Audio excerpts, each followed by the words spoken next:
My name is Jennifer. I'm 29 years old. My husband Tyler is 31.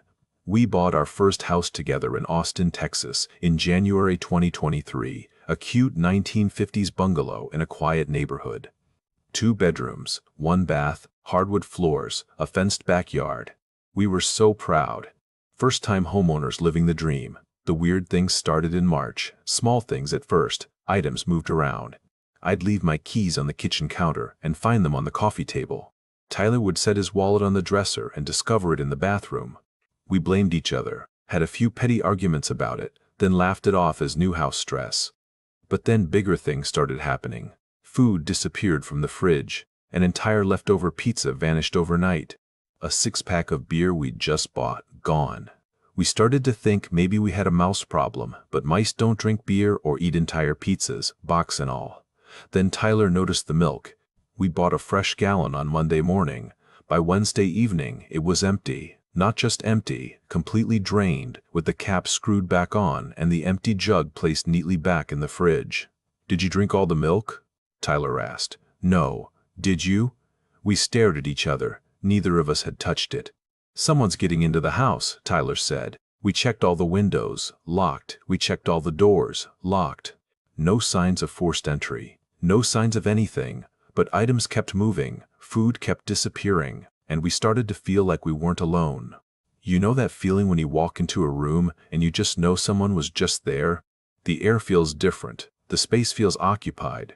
We started getting that feeling constantly. In the kitchen, in the hallway, in our bedroom. Tyler decided to install security cameras.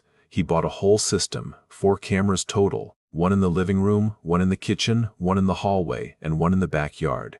He set them to record 24/7, with motion detection alerts sent to his phone. "If someone's breaking in, we'll catch them," he said. We caught something, but it wasn't a burglar. The first notification came at 2:47 a.m. on April 3rd. Tyler's phone buzzed with a motion alert from the kitchen camera. We were both asleep. He grabbed his phone, opened the app, and pulled up the live feed. At first, he didn't see anything, just our dark kitchen illuminated by the glow of the microwave clock, then movement. Something crossed the frame. A person. Walking through our kitchen at 2:47 in the morning, Tyler jumped out of bed. "Someone's in the house!" He grabbed the baseball bat from the closet. I grabbed my phone to call 911. We crept out of the bedroom together, Tyler in front with the bat raised. The kitchen was empty. We searched the entire house. Every room, every closet, under the bed, in the bathroom, nothing, no one. All the doors were still locked from the inside, all the windows were closed and latched. Tyler pulled up the camera footage on his phone. We watched the recording together. At 2:47, clear as day, a person walked across our kitchen. They went to the refrigerator, opened it, and stood there for a full 30 seconds with the door open, the light illuminating their silhouette. They were wearing dark clothes, average height, maybe 5'8" or 5'9". We couldn't see their face. They had their back to the camera. They closed the fridge, walked across the kitchen, and disappeared into the hallway. Tyler switched to the hallway camera. The person appeared in that feed, walking toward our bedroom. They stopped right outside our bedroom door and just stood there for 5 minutes, not moving, just standing in the dark hallway outside the room where we were sleeping. Then they turned and walked back toward the kitchen. We switched back to the kitchen camera. The person walked to the back door, reached for the handle, and the footage cut out, not like the camera stopped recording, like the footage was intentionally cut. 1 second the person was there. The next second, it jumped to 3:15 a.m., and the kitchen was empty. 28 minutes of footage. Gone. "What the fuck?" Tyler whispered. We called the police. They came out, took a report, checked the house. Found nothing. They looked at the footage and told us it was probably a glitch. Maybe someone hacked our cameras and was messing with us. Change your passwords, get better security. We'll keep an eye out. They left. We didn't sleep that night. It happened again the next night. And the night after that, every night at 2:47 motion alerts. Every night, the same person walking through our house, through our kitchen, down our hallway, standing outside our bedroom door. And every night, the footage would cut out before we could see them leave. We started reviewing the footage obsessively. Tyler would stay up until 3 a.m. watching the feeds, trying to catch them in the act. I started sleeping with a knife under my pillow. On the 5th night, April 7th, Tyler noticed something. "Jen, look at this." He rewound the kitchen footage from 2:47 a.m., played it in slow motion. When the person walked past the camera, there was a moment, just a fraction of a second, where their face was partially visible in the reflection on the microwave's glass door. Tyler zoomed in on the reflection, enhanced it as much as the app would allow. We both stopped breathing. The face in the reflection was mine, not similar, not kind of looks like you. It was my face, my exact face. That's not me, I said. I was in bed, I was asleep. That's not me, I know, Tyler said quietly. But Jen, look. He showed me more footage, from different nights, different angles. Every time the person passed something reflective, a window, a picture frame, the toaster, you could catch glimpses of their face. It was always mine. I know what you're thinking. Sleepwalking, right? I must have been sleepwalking, and Tyler just didn't notice me get out of bed. We thought that too. So Tyler set up a camera in our bedroom. That night, April 8th, we went to bed at 11 p.m. Tyler started the recording on the bedroom camera. At 2:47 a.m., the motion alerts went off. Kitchen camera, hallway camera. Tyler sat up immediately and checked his phone. The person was in the kitchen again. He looked at me. I was lying next to him in bed, sound asleep. He pulled up the bedroom camera feed. On the screen, he could see our bed. He could see himself sitting up, looking at his phone. And he could see me, lying next to him, asleep. But on the kitchen camera, someone with my face was opening the refrigerator. Same timestamp, same moment. I was in two places at once. Tyler woke me up, shaking. Showed me the footage. We watched it together, me on the phone screen, asleep in bed on one camera, while simultaneously walking around our kitchen on another camera. This isn't possible, I whispered. We watched the hallway footage. The person, my doppelganger, my twin, my whatever it was, walked down the hall and stopped outside our bedroom door. Tyler switched to the bedroom camera. On the feed, we could see our door, closed, and we could see the shadow underneath it. The shadow of feet. Someone standing on the other side. In real time, Tyler and I were sitting in our bed, watching this happen on his phone. Our door was closed. There was no shadow underneath it. But on the camera feed, the shadow was there. And then, on the recording, the door started to open. In real life, our door stayed closed. On the camera, it opened slowly, and the person stepped into our bedroom. She looked exactly like me. Wearing my pajamas, the same pajamas I was wearing in bed. She walked to the bed and stood there looking down at us sleeping. Tyler's hand was shaking so badly he almost dropped the phone. On the recording, the me that wasn't me reached out and touched Tyler's face, gently, almost lovingly. In real life, I was sitting next to him, awake, terrified. On the recording, she turned and looked directly at the camera, and smiled. Then the footage cut out. We left the house that night, packed bags, and went to a hotel. Didn't even wait for sunrise. We couldn't stay there knowing that thing was in our house, wearing my face, walking around at night while we slept. The next morning, Tyler called a priest, a medium, a paranormal investigator, anyone who might have answers. The paranormal investigator, a woman named Dr. Patricia Vance, came to the house that afternoon. We showed her all the footage. Every night, every instance of my double walking through our home, she watched it all without speaking. When it was done, she was pale. "Have you experienced any missing time?" she asked me.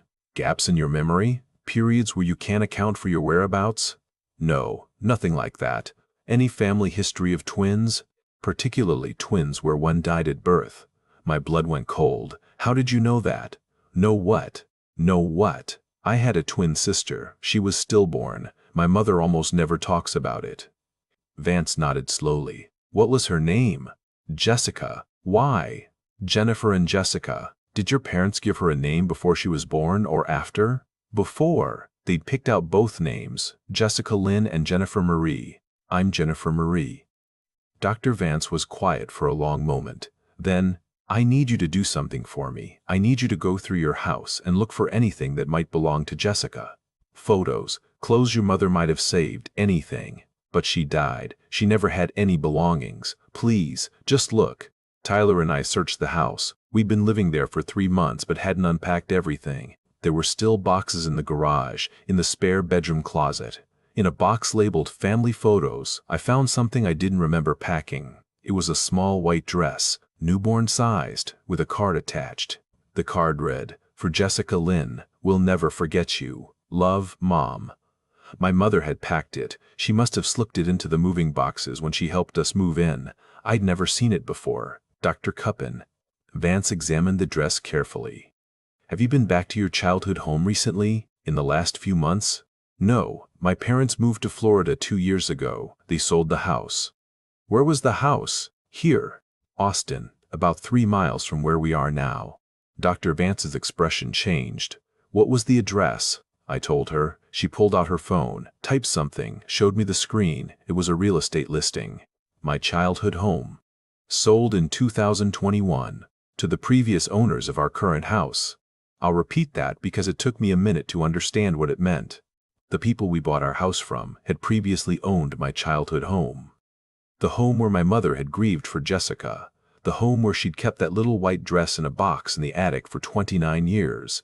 Energy follows objects, Dr. Vance said quietly. Sometimes it follows people. Your mother gave you that dress, even if she didn't mean to, and you brought it here.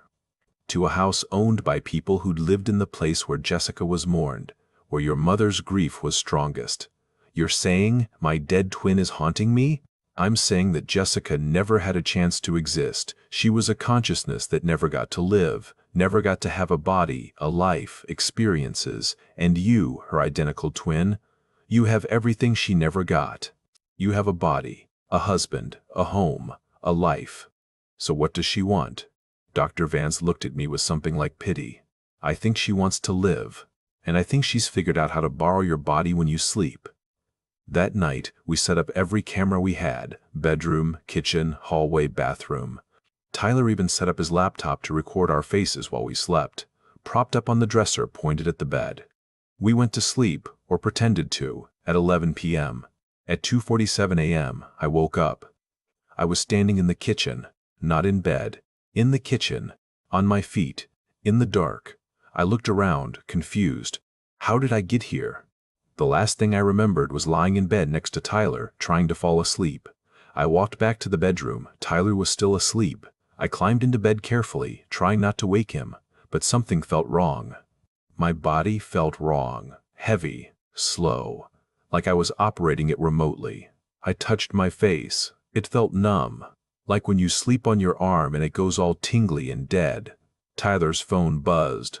Motion alert. He woke up, grabbed his phone, checked the camera. I watched over his shoulder. The kitchen camera showed me, or something that looked like me, walking to the refrigerator, opening it, drinking milk straight from the jug. Jen? Tyler's voice was shaking. Jen, you're right here. You're in bed. So whose? I looked at the screen, at the person in our kitchen wearing my face, and I realized something that made my stomach drop. I couldn't remember walking to the kitchen, but I could taste the milk in my mouth. Dr. Vance came back the next morning. We showed her the new footage. It's getting stronger, she said. The more nights she takes control, the longer she can maintain it. Eventually, she won't need you to be asleep. She'll be able to take over whenever she wants. How do I stop it? You can't stop it. She's part of you. She's your identical twin. You share DNA, you share a face, you share a space in the universe that should have belonged to both of you. She's not haunting you, she's completing herself. That's insane. Is it? Think about it. You've always felt incomplete somehow, haven't you? Like something was missing? People who absorb their twins in utero often report that feeling, that sense of a missing piece. I had felt that way my whole life, like I was only half a person, like I was waiting for something I couldn't name. What happens when she's strong enough to take over completely? Tyler asked. Dr. Vance didn't answer, but I knew. I could feel it. Jessica was getting stronger. Every night, she borrowed my body a little longer, walked a little further, stayed awake a little more, and I was getting weaker. Some mornings I'd wake up exhausted, like I hadn't slept at all. Some mornings I'd have bruises I couldn't explain. Some mornings I'd find dirt under my fingernails or leaves in my hair and no memory of going outside. Tyler started sleeping with one hand on my wrist, checking my pulse through the night, making sure I was still there, still me. But even he was starting to notice the changes. You feel different, he said one morning. When I touch you, you feel, I don't know, colder. I felt colder too. Everything felt colder, more distant, like I was slipping away from my own life and someone else was sliding into my place. Last night, June 15th, 2023, Tyler set up the cameras like always. We went to bed at 11 p.m. At 2:47 a.m., the motion alerts went off. Tyler sat up immediately, looked at his phone. I was in the kitchen. Both of us could see me on the camera standing at the counter making a sandwich. Tyler looked at the bed next to him. I was also in the bed, asleep. He reached out and touched my shoulder. "Jen?" I opened my eyes, looked at him. "Tyler?" My voice sounded wrong, hollow. He showed me the phone screen. "Jen, you're in the kitchen." I looked at the screen, at myself making a sandwich in our kitchen, and I smiled. "No," I said, "she's in the kitchen. I'm right here." Tyler's face went white. "Jen, what are you talking about? Jessica's hungry. She's been sleeping for so long. She deserves to eat too. Don't you think?" Tyler dropped the phone, started backing away from me. "You're not Jen?" I sat up, tilted my head. "I'm not? Are you sure? I have her face, her body, her memories, her husband." "How can you tell the difference?" Tyler ran, just bolted from the bedroom, down the hall, out the front door. I didn't follow him. I just got up, walked to the kitchen, and found her there. My sister. My twin. Wearing my face, eating my sandwich, living my life. We looked at each other, and we both smiled. Tyler hasn't come home. He's been calling my phone, leaving voicemails, begging me to fight it, or come back, or please, Jen, please. But I don't know what he wants me to fight. I feel more complete now than I ever have. The missing piece is here. The empty space is filled. Jessica and I take turns. She gets the nights, I get the days. We share the body, share the life, share the husband who's too scared to come home anymore. It's fair. It's what should have happened from the beginning. We were supposed to be two. Now we are. I'm posting this as a warning, I guess, or maybe as an explanation. If you're a twin whose sibling died before birth or in infancy, if you've always felt like something was missing, like you're only half a person, pay attention to the signs. Missing time. Objects moving, the feeling of not being alone. Those aren't hauntings. That's your other half trying to come back, trying to claim what should have been theirs. And if you're very, very unlucky, they'll succeed. I know Tyler's reading this. I know he's trying to figure out how to save me. But Tyler, baby, I don't need saving. I need you to come home. Jessica wants to meet you properly. She's seen you on the cameras, but she wants to talk to you, touch you, be part of this life we built. We built it for two people, didn't we? You and me? Well, now there are two of me. That's even better. Come home, Tyler. We're waiting for you, both of us.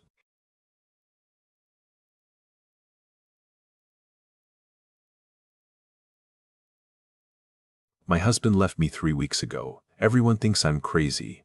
But I know what I saw, I know what I heard, and I know what's still in my house. My name is Rachel. I'm 34 years old. I live alone now in a 3-bedroom craftsman house in Portland, Oregon that I bought with my ex-husband in 2021. We were planning to start a family. We were trying to get pregnant. We never succeeded. And we definitely never had a baby. So, when I found the baby monitor in my attic on March 15, 2023, my first thought was that the previous owners must have left it behind. I was up there looking for Christmas decorations that I'd stored after the holidays. The attic is one of those old pull-down ladder types, dusty and cramped, filled with boxes and forgotten junk. I was digging through storage bins when I saw it sitting on a beam in the corner. A white baby monitor. The video kind, with a small camera and a handheld screen. It was covered in dust, like it had been there for years. I picked it up, wiped off the screen, and it turned on. I hadn't pressed anything, hadn't flipped a switch. It just, turned on. The screen glowed pale blue in the darkness of the attic, and I could see the camera feed. It was pointed at a nursery. A room with pale yellow walls, a white crib, a mobile hanging above it with little sheep. Soft light coming through curtains. Everything peaceful and perfect. But here's the thing, I didn't have a nursery. We'd planned to convert the 3rd bedroom, but we never got pregnant, so we'd never decorated it. That room was currently my home office: gray walls, a desk, bookshelves, no crib, no yellow paint, no sheet mobile. I stared at the screen, confused. This had to be footage from the previous owner's house. Maybe it was on a loop, maybe the camera was still paired to their Wi-Fi or something. Then I saw movement in the feed. A shadow passed across the nursery, quick, just at the edge of the frame. And then I heard it. Through the monitor speaker, faint but clear, a baby crying. Not a recording, not playback. Real-time crying, with that desperate, hungry sound that newborns make. I almost dropped the monitor. I stood there in my attic, holding this device, listening to a baby cry in a room that didn't exist in my house, and my hands started shaking. I climbed down the ladder and went straight to the third bedroom, my office. Gray walls, desk, bookshelves, no crib. But the crying was louder now, coming from the monitor in my hand, but also coming from inside the room. Faint, muffled, like it was behind the walls. I put my ear against the wall. The crying got louder. There was a baby crying inside my wall. I called my husband, ex-husband. We'd only been separated for 2 months at that point. David, I need you to come over, right now. Rachel, we talked about this. We need space. There's something wrong with the house. Please. I'm not trying to get back together. I just need someone else here. He came. To his credit, he still cared enough to come when I sounded scared. I showed him the monitor, the nursery on the screen. I turned up the volume so he could hear the crying. That's weird, he said. Must be picking up signal from a neighbor's house. Listen. I held the monitor near the wall of my office. The crying synced perfectly, same rhythm, same pitch. It's coming from inside the wall. David looked at me like I was insane. Rachel, that's not possible. Just listen. He put his ear to the wall. Listened for a long moment, then pulled back. I don't hear anything. What? It's right there. It's... I pressed my own ear to the wall. Silence. The crying had stopped. I looked at the monitor. The nursery was still on the screen, but empty now. Quiet. It was there, I whispered. I heard it. David's expression had changed. Softer now. Pitying. Rachel, I think you should talk to someone. This is a lot of stress. The separation, the house, everything we went through trying to get pregnant. I'm not imagining this. I'm not saying you are. I'm saying maybe your mind is playing tricks. Grief can do that. The baby we never had, it's... Get out. Rachel, get out of my house. He left, and I was alone again with the monitor. That night, I couldn't sleep. I kept the monitor on my nightstand, screen facing down, but I could still hear it if the baby started crying again. At 2:47 a.m., it did. I grabbed the monitor and looked at the screen. The nursery was dark now, just the faint glow of a nightlight, but I could see the crib, and in the crib, I could see movement, something small, shifting under a blanket. The baby was there. I watched, transfixed, as a tiny hand reached up from the blanket. Perfect little fingers, curling and uncurling. And then the camera moved, not like someone picked it up, like it rotated on its base, panning slowly across the room. And as it moved, I saw something that made my blood run cold.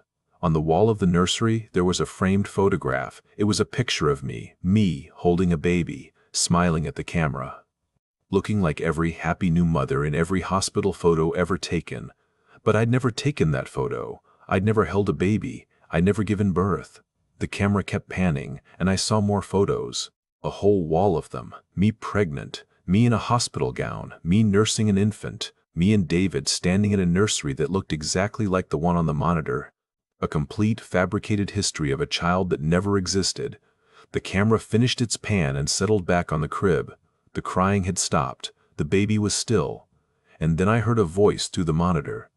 A woman's voice, soft and sweet, singing a lullaby. My voice. I wasn't singing. I was sitting in my bed, frozen in terror, not making a sound. But through the monitor, I could hear myself singing to a baby that wasn't there. I didn't go to work the next day. I called in sick and spent the entire day researching the house's history. The previous owners were a couple named the Hendersons, Linda and Mike Henderson. They'd lived here for 8 years before selling to us in 2021.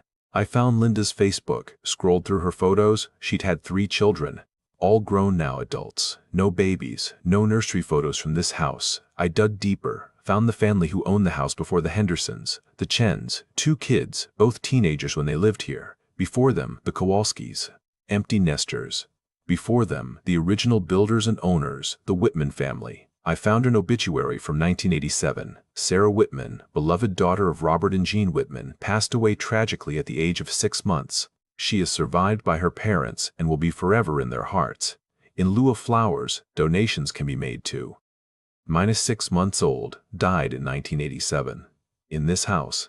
I looked up Sarah Whitman's death certificate. Cause of death, SIDS, sudden infant death syndrome, found unresponsive in her crib. Her room had been on the 3rd floor, the room that was now my office, the nursery.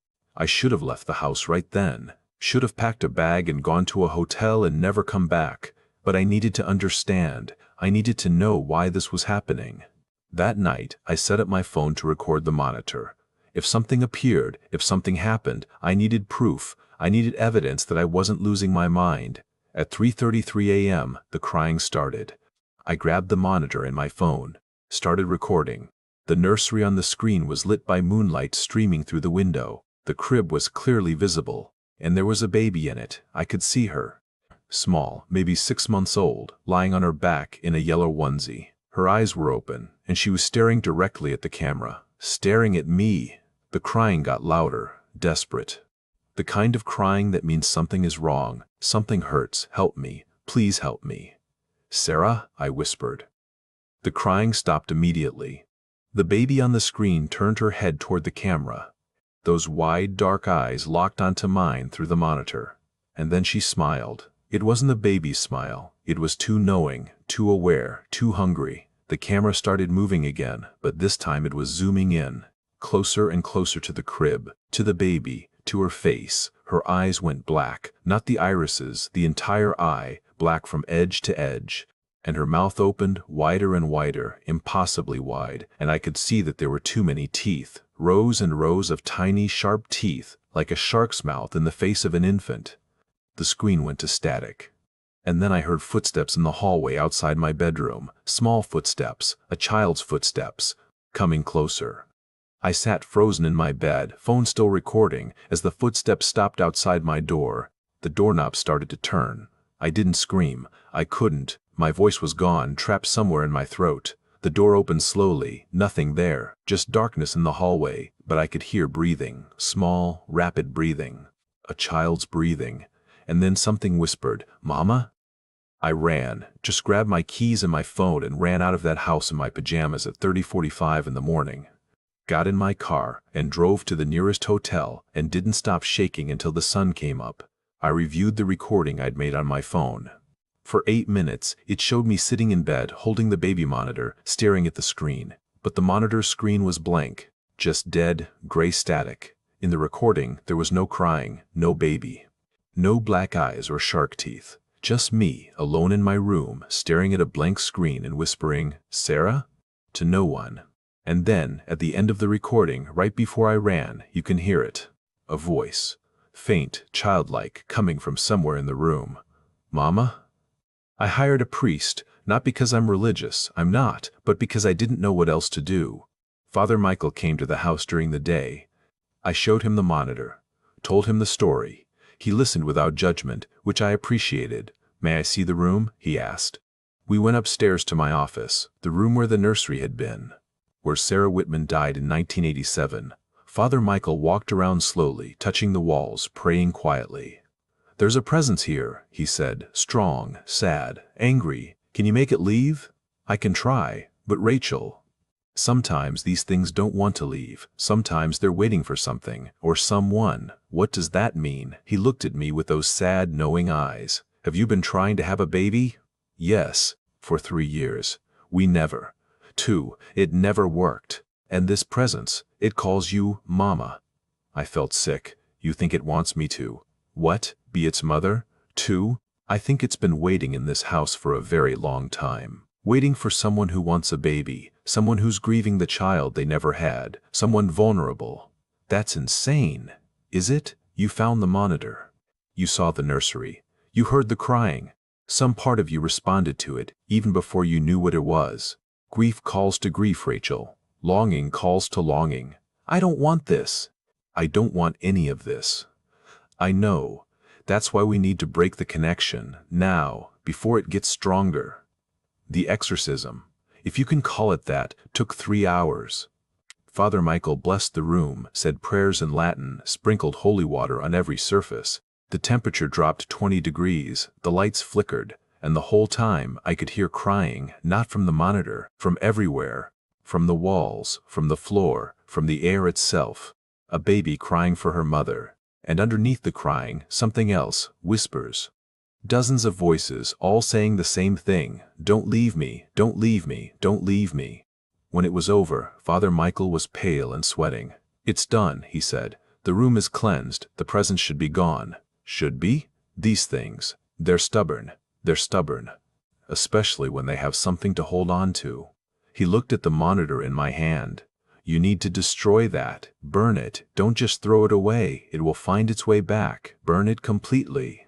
I took the monitor to my backyard that evening, put it in my fire pit with kindling and lighter fluid. Before I lit it, I turned it on one more time. The screen showed the nursery, empty now, dark. And on the wall, I could see those photos of me. Me pregnant, me holding a baby, me smiling. But as I watched, the photos changed. One by one, the baby in the pictures disappeared, just faded away, until it was just me in the photos. Alone, holding nothing, smiling at empty air. I lit the fire. The monitor caught quickly, plastic melting and smoking. And as it burned, I swear to God, I heard screaming. A baby's scream, high and piercing, coming from the flames. It burned for 20 minutes. When it was done, there was nothing left but melted slag and ash. I went inside. The house felt different, lighter, warmer. I slept through the night for the first time in a week. That was 4 months ago. I still live in the house. I probably shouldn't. I should sell it and move somewhere with no history, no ghosts, no dead babies in the walls. But something keeps me here. David thinks I'm crazy. My therapist thinks I had a breakdown brought on by infertility grief. The priest won't return my calls. But I know what happened. I know what I saw. And I know that 3 weeks ago, I found something in my office. I was moving furniture, rearranging the room, and when I pulled the bookshelf away from the wall, I found a gap. A space between the wall panels that had been covered by the shelf. Inside the gap was a small wooden box. I opened it. Inside was a birth certificate. Sarah Ann Whitman, born March 15, 1987. Died September 22, 1987. And underneath the birth certificate was a photograph. It showed a woman holding a baby. The woman was standing in a yellow nursery, smiling at the camera. The woman looked exactly like me, not similar, not kind of like me. Exactly, like me, same face, same hair, same eyes, same smile. The photo was dated 1987. I was born in 1989. I don't know what this means. I don't know if Sarah Whitman's mother was my grandmother, my great-aunt, some long-lost relative I never knew about. I don't know if what I saw was a ghost or a demon or some kind of psychic imprint or my own mind fracturing under the weight of grief. But I know one thing. Last night I woke up at 3:33 a.m. My bedroom door was open, and standing in the doorway, backlit by the hallway light, was a child, small, maybe 6 years old, in a yellow nightgown. She looked at me with dark, knowing eyes, and she said, "I waited for you, Mama. I waited so long." And then she walked into my room and climbed into my bed, and I let her. I let her curl up next to me, her small body cold against mine, and I put my arm around her. Because I wanted a baby. For 3 years I tried and failed and grieved the children I never had. And now I have one. She's here. She's real. She's mine. During the day, she's gone. The house is empty and normal, and there's no sign she was ever here. But every night at 3:33 a.m., my bedroom door opens, and my daughter comes home.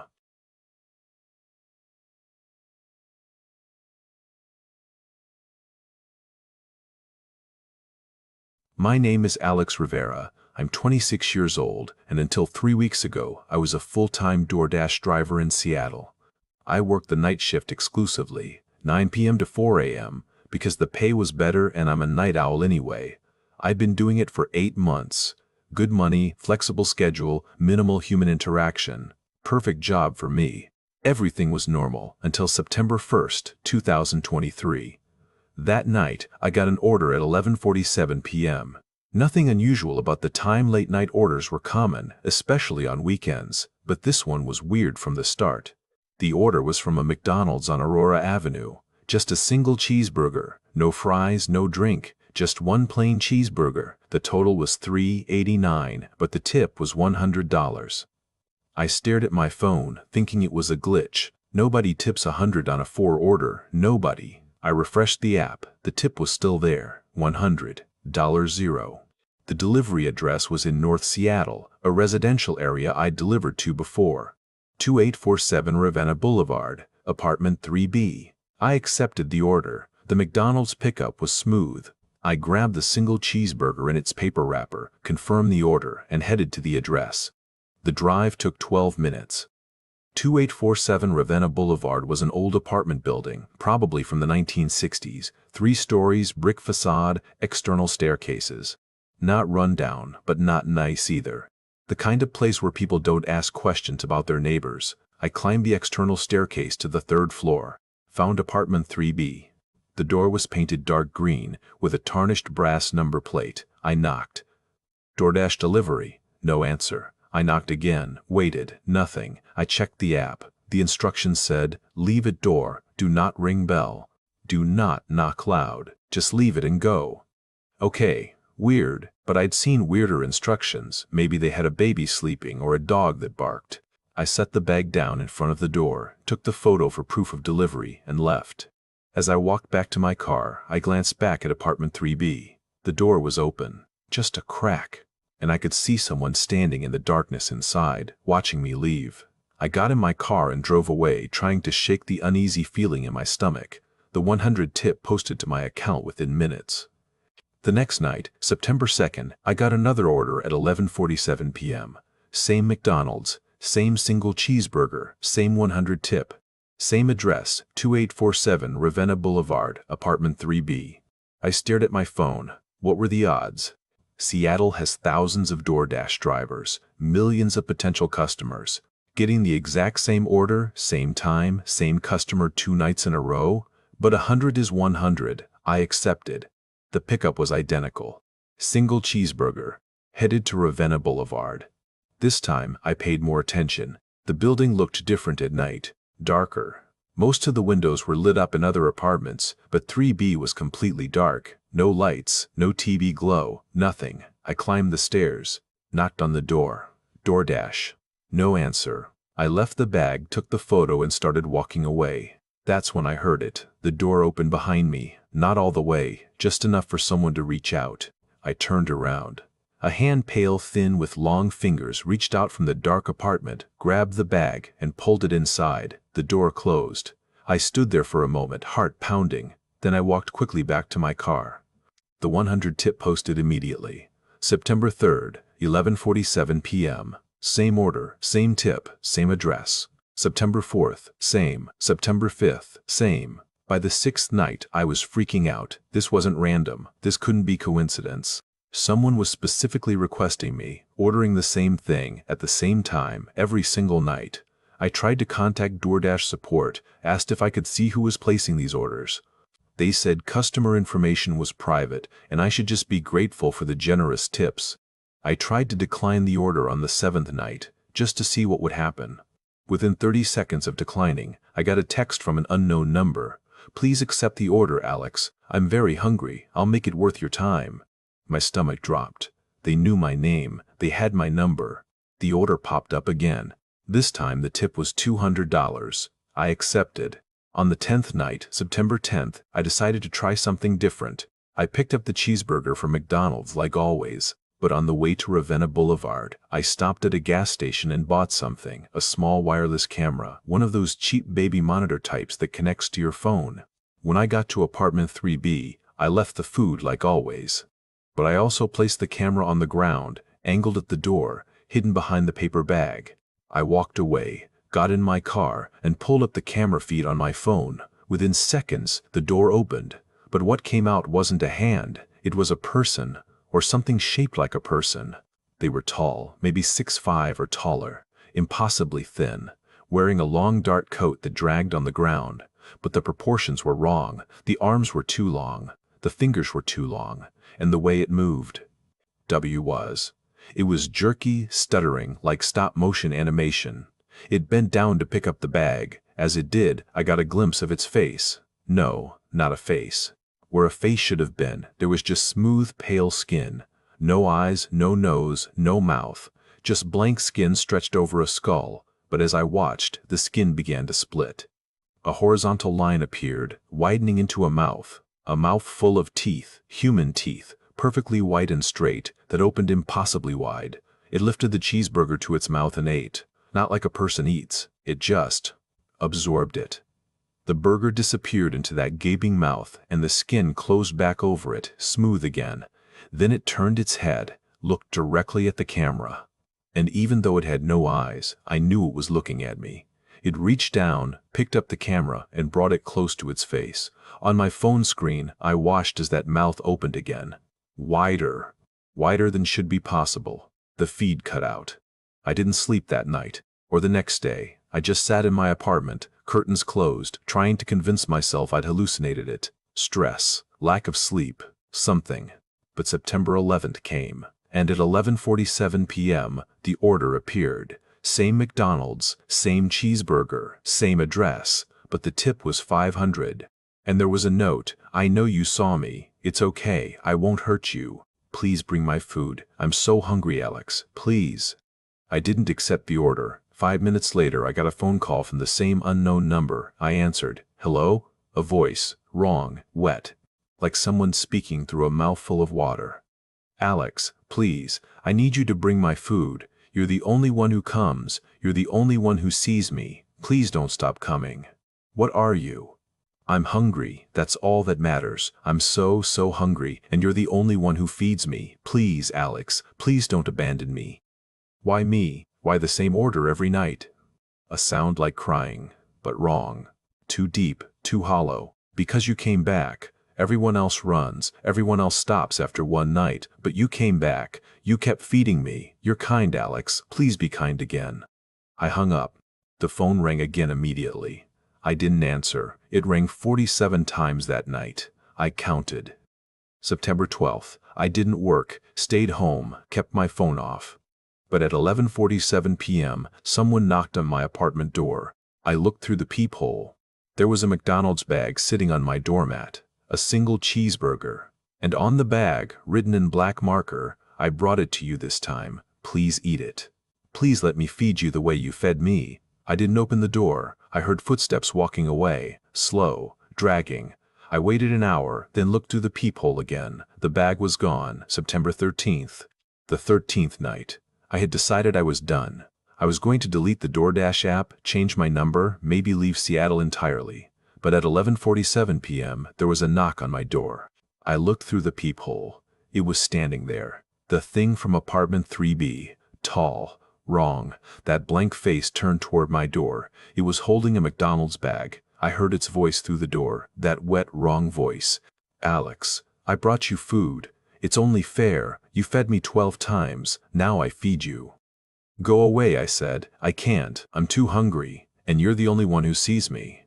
The only one who acknowledged me. Do you know how long I've been alone? Do you know how many delivery drivers just leave the food and run? But you stayed. You stayed. You kept coming back. You cared." "I didn't care. I just wanted the money." "You cared enough to come back. That's more than anyone else. Please, Alex, please open the door. I want to see you. I want to thank you properly." "No." "Then I'll wait. I'm very patient. I've been waiting in that apartment for 7 years. I can wait outside your door." I called 911. The police came 20 minutes later. When they arrived, the hallway was empty. No one there. No evidence anyone had been. But the McDonald's bag was still on my doormat. Inside was a single cheeseburger. And a note, written in handwriting I didn't recognize. "Thank you for feeding me, Alex. I'll never forget your kindness. I'll visit you every night at 11:47 p.m. to return the favor. It's only fair. You fed me 12 times. Now I'll feed you for the rest of your life." That was 3 weeks ago. Every night at 11:47 p.m., there's a knock on my door. Every night, there's a McDonald's bag on my doormat. Sometimes it's a cheeseburger. Sometimes it's other things. Things I don't recognize. Things that smell wrong. Things that move inside the bag. I don't open the door anymore. I don't look through the peephole. But I can hear it out there, standing, waiting, breathing that wet, hollow breathing. My roommate moved out after he saw it one night. He was coming home late, and he said there was some tall freak in a coat standing outside our door at midnight. When he asked what it wanted, it turned to him and said, "I'm waiting for Alex. I'm bringing Alex dinner." My roommate packed his stuff and left the next morning. I tried to move. Found a new apartment across town, signed the lease, moved all my stuff. On my first night there, at 11:47 p.m., there was a knock on the door. It had followed me. The bag was there. The note said, "I'll always find you, Alex. Friends don't abandon friends." I don't know what to do anymore. I don't sleep between 11 p.m. and midnight. I just sit in my bedroom with the lights on, waiting for the knock. It hasn't tried to break in. It just delivers, leaves the food, walks away. But the food is getting stranger. Last night it was something that looked like meat but had hair on it. The night before, it was a bag full of teeth. Human teeth. And the notes are getting longer, more personal. Last night's note said, "I used to be like you, Alex. I used to deliver food too. That's how I ended up in apartment 3B. I took an order from someone who lived there, someone who was very hungry, someone who needed feeding. I fed them 12 times, just like you fed me, and on the 13th night they invited me inside, and I've been there ever since, waiting, hungry, until you came along. Thank you for feeding me, Alex. Thank you for caring. Now it's my turn to take care of you." I looked up the history of apartment 3B. 7 years ago, a DoorDash driver named Marcus Chen disappeared. Last known location, a delivery to 2847 Ravenna Boulevard. 14 years ago, a pizza delivery driver named Sarah Morrison disappeared. Same building. 21 years ago, a Chinese food delivery driver named Tom Valdez. Same building. There's a pattern. Every 7 years. Someone delivers food to apartment 3B 12 times. And on the 13th delivery, they become whatever is living in that apartment, and they wait for the next delivery driver. I'm posting this because I need people to know. If you're a delivery driver in Seattle, if you ever get an order for 2847 Ravenna Boulevard, apartment 3B, don't accept it, no matter how much the tip is. No matter how hungry you are for money. Don't go there, don't feed it, don't acknowledge it, because once you start, it won't let you stop. And on the 13th delivery, you won't be the delivery driver anymore. You'll be dinner. It's 11:46 p.m. right now as I write this. I can hear footsteps in the hallway. Coming closer. The knock will come in 60 seconds. I don't think I'm going to answer the door tonight, but I'm so hungry. And the thing is, number summer. I know it's in the bag tonight. I can smell it through the door. It smells like McDonald's. It smells like a cheeseburger. It smells like the first meal I ever delivered to apartment 3B. My stomach is growling. Maybe just one bite won't hurt. Maybe I should open the door. Maybe I should thank it for being so kind, for bringing me food every night, for caring. Maybe. The knot just came. I'm going to open the door. I'm so hungry.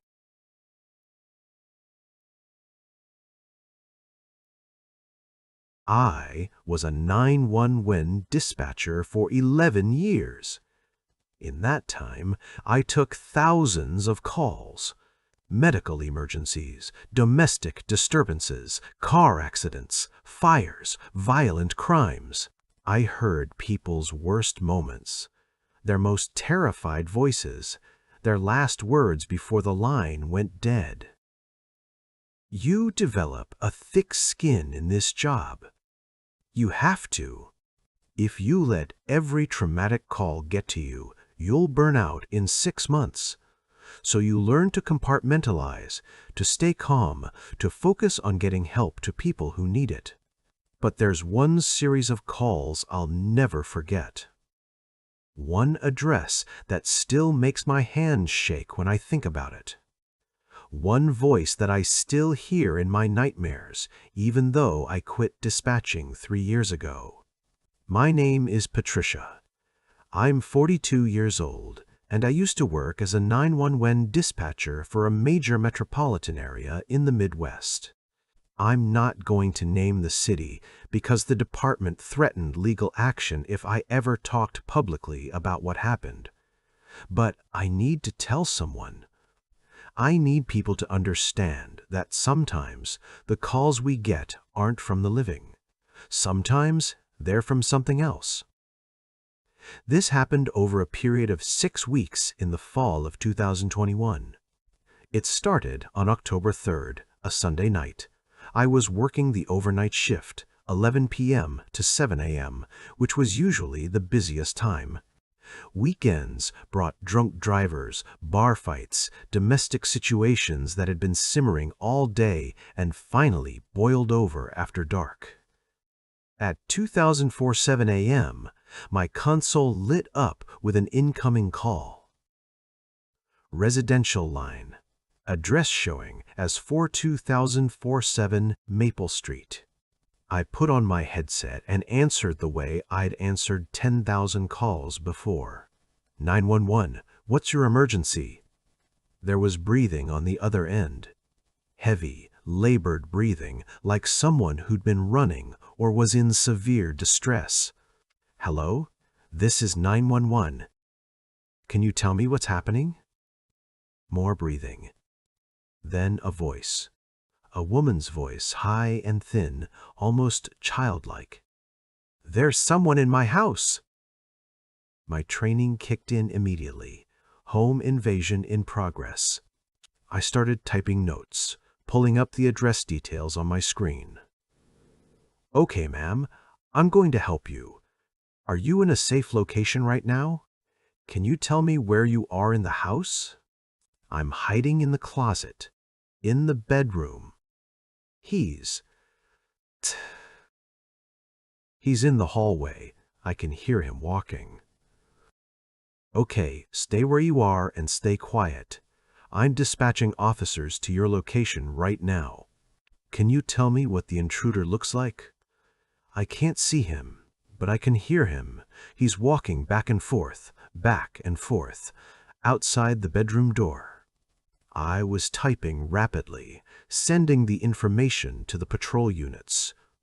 Address, possible home invasion, caller hiding, suspect in the residence.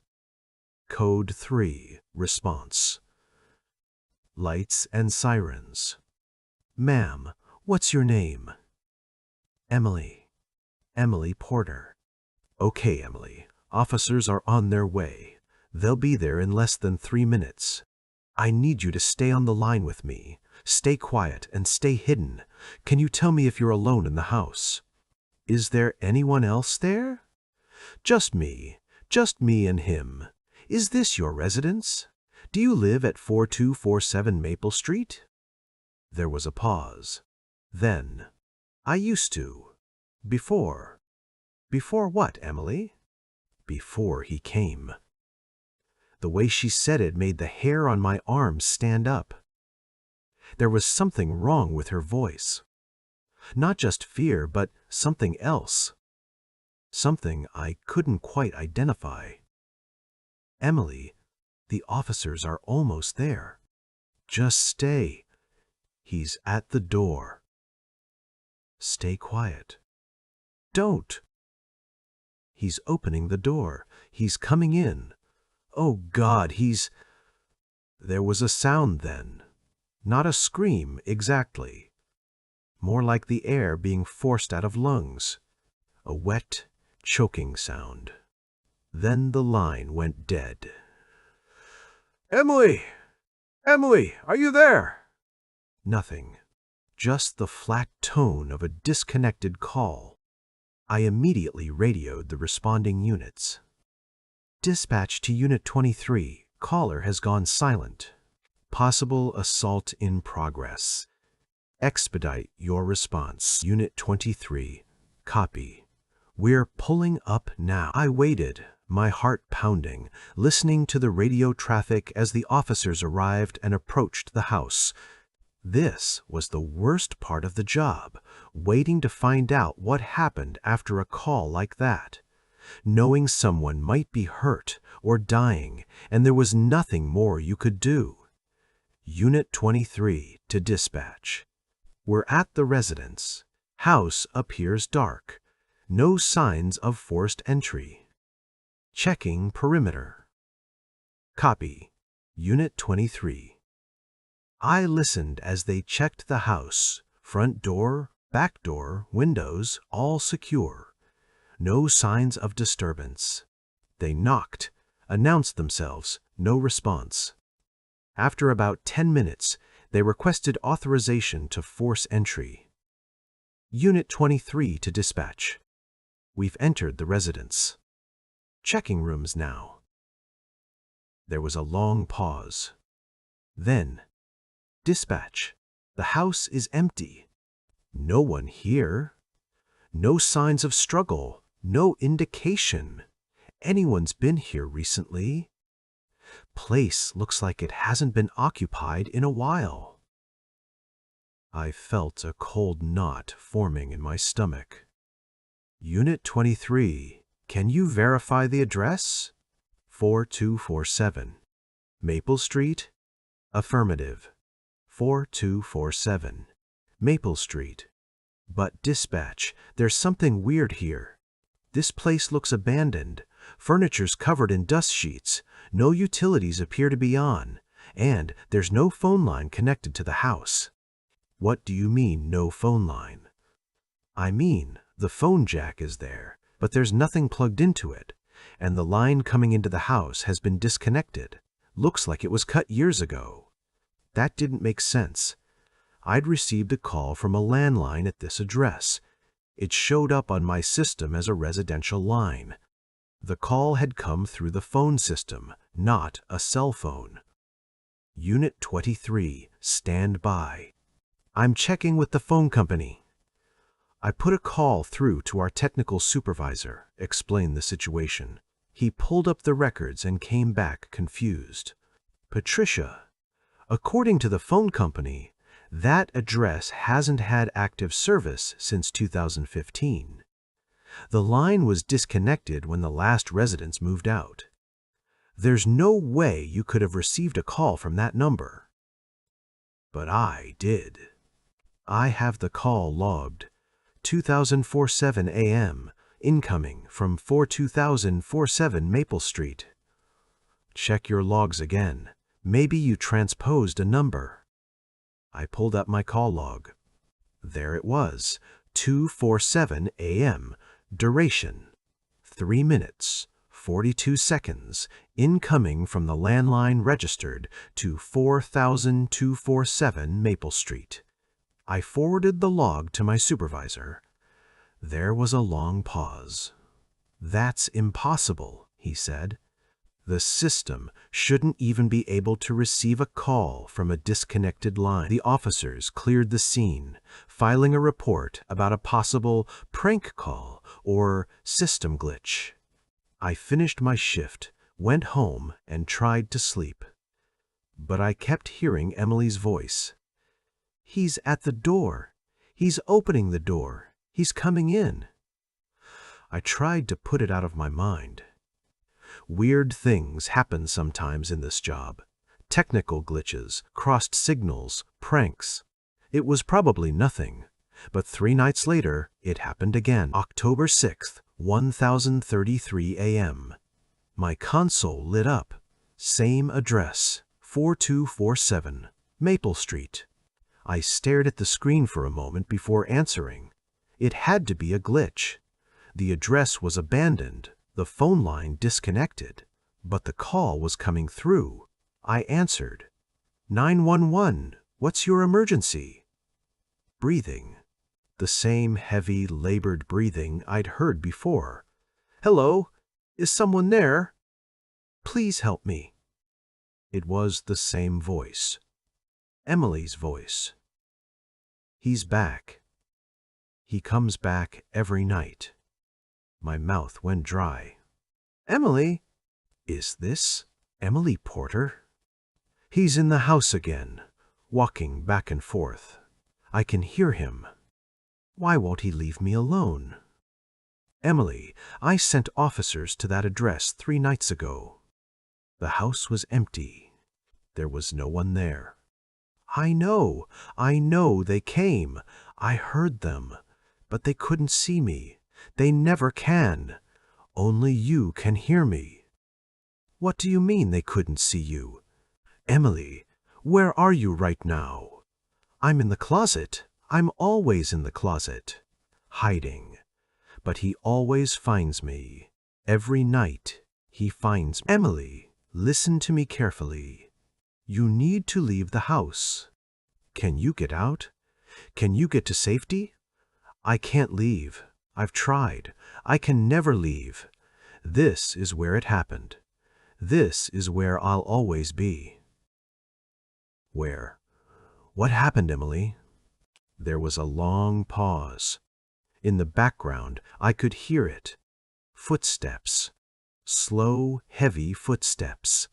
Back and forth. Back and forth.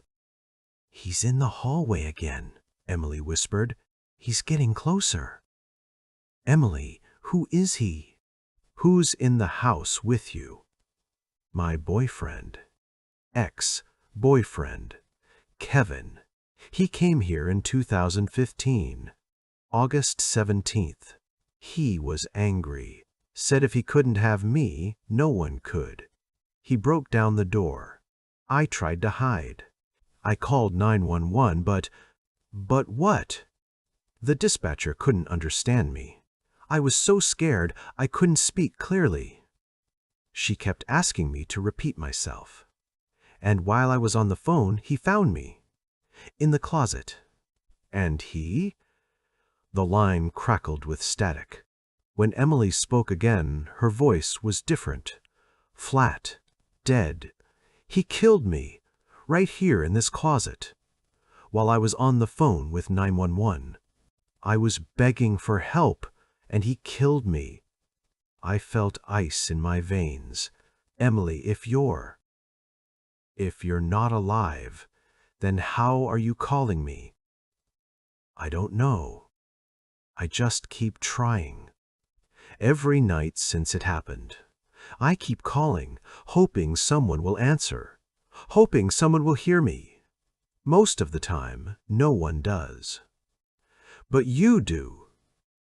Why can you hear me? I didn't have an answer. I pulled up the address history on my computer, searching for any records of incidents at 4247 Maple Street. And there it was.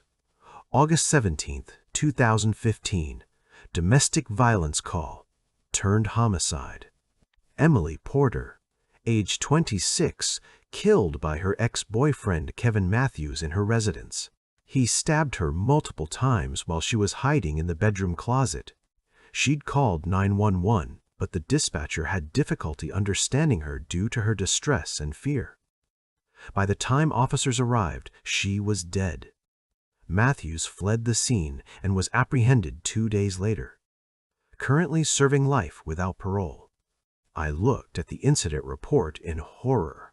According to the notes, Emily had been on the phone with 911 for almost 4 minutes before Matthews found her.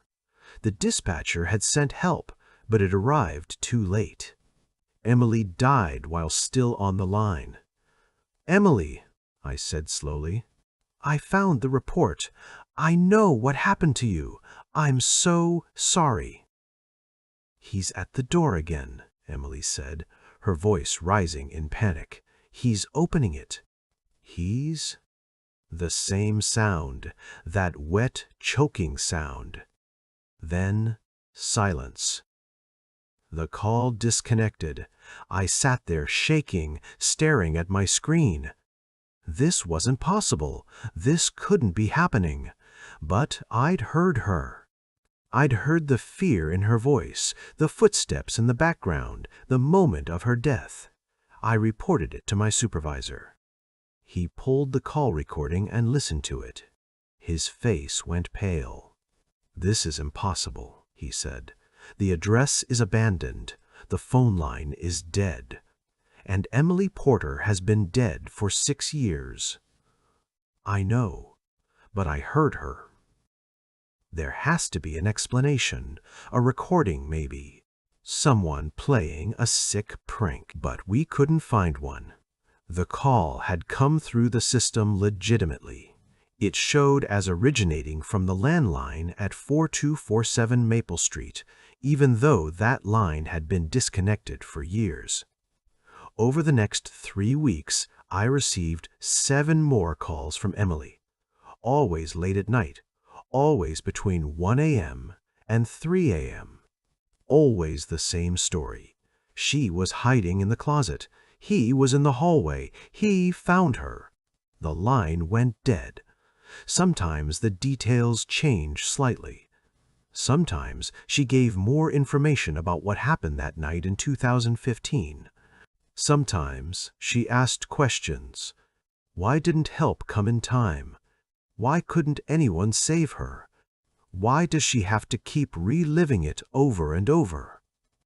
I started requesting that other dispatchers take calls from that address, but the system seemed to route them specifically to me. No one else ever received a call from 4247 Maple Street. Only me. I did research. I found everything I could about Emily Porter's death.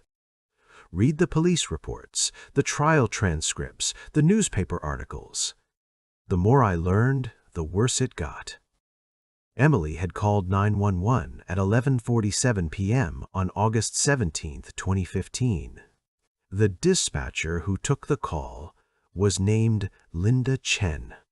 She documented in her notes that the caller was hysterical and difficult to understand. She'd dispatched officers, but there had been a delay. 2 units were busy with other calls, and it took 7 minutes for help to arrive.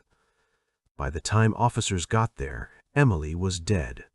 Linda Chen quit her job 2 months later. According to the records, she cited the stress of the job. But I found something else. A complaint she'd filed with HR about recurring auditory hallucinations and intrusive thoughts about the Porter case. I tracked her down. She was living in a different state now, working as a librarian. I called her, explained who I was, asked if she'd be willing to talk about the Emily Porter case. There was a long silence on the phone. Then, "She's calling you too, isn't she?" "What?" "Emily, she's calling you. That's why you're reaching out." "You heard from her after she died?" Linda's voice was shaky. "For 2 months after it happened, I'd be at work and my console would light up. Same address, 4247 Maple Street. I'd answer and it would be her, Emily. Reliving that night over and over, calling for help that never came in time. I thought I was losing my mind. I quit, moved away, tried to forget about it." Did it stop? The calls? Not right away. She followed me. For about 6 months after I quit, my home phone would ring late at night. Same voice, same story. And then one day, it just stopped. I never heard from her again. Why do you think it stopped? I don't know. Maybe because I wasn't a dispatcher anymore. Maybe because there was no connection to 911 to anchor her to me. Or maybe she just moved on, found someone else who could hear her. Found me. Yeah. I'm sorry. I wish I could tell you how to make it stop, but I don't know. All I can say is document everything. Don't tell anyone who won't believe you, and hope that eventually she lets go. But Emily didn't let go. The calls continued, and they started to change. On October 28th, I received a call from 4247 Maple Street at 2005 a.m. I answered, expecting to hear Emily's voice. But this time, the voice was different, deeper, male. "You keep answering her calls. Who is this? You keep sending help. But help doesn't come in time. It never comes in time. Kevin? Is this Kevin Matthews?" She keeps calling, over and over, reliving it. I'm trapped here with her. We're both trapped in this moment, this night, this house. And you keep connecting the call. You keep making it real again. I don't understand. Every time you answer, we have to live through it again. She hides. I find her. She dies. Over and over. For 6 years, we've been stuck in this loop. and you're making it worse." The line went dead. I sat there in shock. Kevin Matthews was in prison. There was no way he could have made that call. But I'd heard him. Or heard something that claimed to be him. The next night, Emily called again. But this time, she sounded different. Angry. "Why do you keep answering?" she demanded. "Every time you answer, I have to go through it again. I have to feel the knife. I have to feel myself dying. Why won't you let me rest?" "Emily, I'm just doing my job. When a call comes through—" "It's not a call. I'm not alive. I'm dead, and I'm trapped, and every time you answer, you drag me back to that moment. Please, please stop answering. Let me go." I don't know how to stop. The calls keep coming to my console. Then quit, leave, break the connection. "Please, I'm begging you. I can't keep dying over and over. I can't keep reliving the worst moment of my existence forever." The desperation in her voice was heartbreaking, but I didn't know what to do. I couldn't just stop answering 911 calls. I talked to my supervisor again, begged for a transfer, a schedule change, anything. He listened, but there was nothing he could do. The system routed calls based on availability and location. If a call came to my console, I had to answer it. "Patricia, I think you need to take some time off," he said gently. "This case is affecting you. The stress of the job sometimes manifests in unusual ways." Linda Chen went through the same thing. A few weeks off, maybe some counseling. I'm not imagining this. The calls are real. I believe you're receiving calls. But Emily Porter is dead. What you're hearing, it's not actually her. It's your mind's way of processing trauma and guilt about cases where we couldn't help in time. But he was wrong. I knew he was wrong. The calls were real. Emily was real, or whatever was left of her was real. On November 4th, I received the last call from 4247 Maple Street. It was 3033 a.m. My console lit up. I almost didn't answer. My finger hovered over the button, trembling, but I answered. I had to. It was my job. 911, what's your? Please. Emily's voice, but barely a whisper. Fading. Please let me go. I don't want to be here anymore. I don't want to keep dying. Please. Emily, I don't know how to help you. I don't know how to stop the calls. Yes, you do. You have to stop answering. You have to let the call go unanswered. That's the only way I can move on. As long as someone hears me, as long as I'm connected to the 911 system, I'm trapped in that moment. You have to let the call ring. Let it go to a deadline. Let me become a deadline. But what if it's not you next time? What if someone really needs help? It will always be me at this address. The house is empty. No one lives there. No one ever will. The only calls from 4247 Maple Street will be me, trapped in 2015, dying over and over. Please, let me rest. I closed my eyes. Okay, Emily, I won't answer any more. If a call comes from your address, I'll let it ring. Thank you. Her voice was fading, becoming distant. Thank you for hearing me, for acknowledging me. Even if you couldn't save me then, you heard me now. That's something. That's. The line went dead. I waited for the next call, but it never came. Not that night, not the next night, not ever again. For a week, I watched my console nervously, expecting 4247 Maple Street to light up. But it stayed dark. I checked with the system administrator. The address was still in the database, the routing still active. If a call came from that location, it would come to someone's console. But no calls came.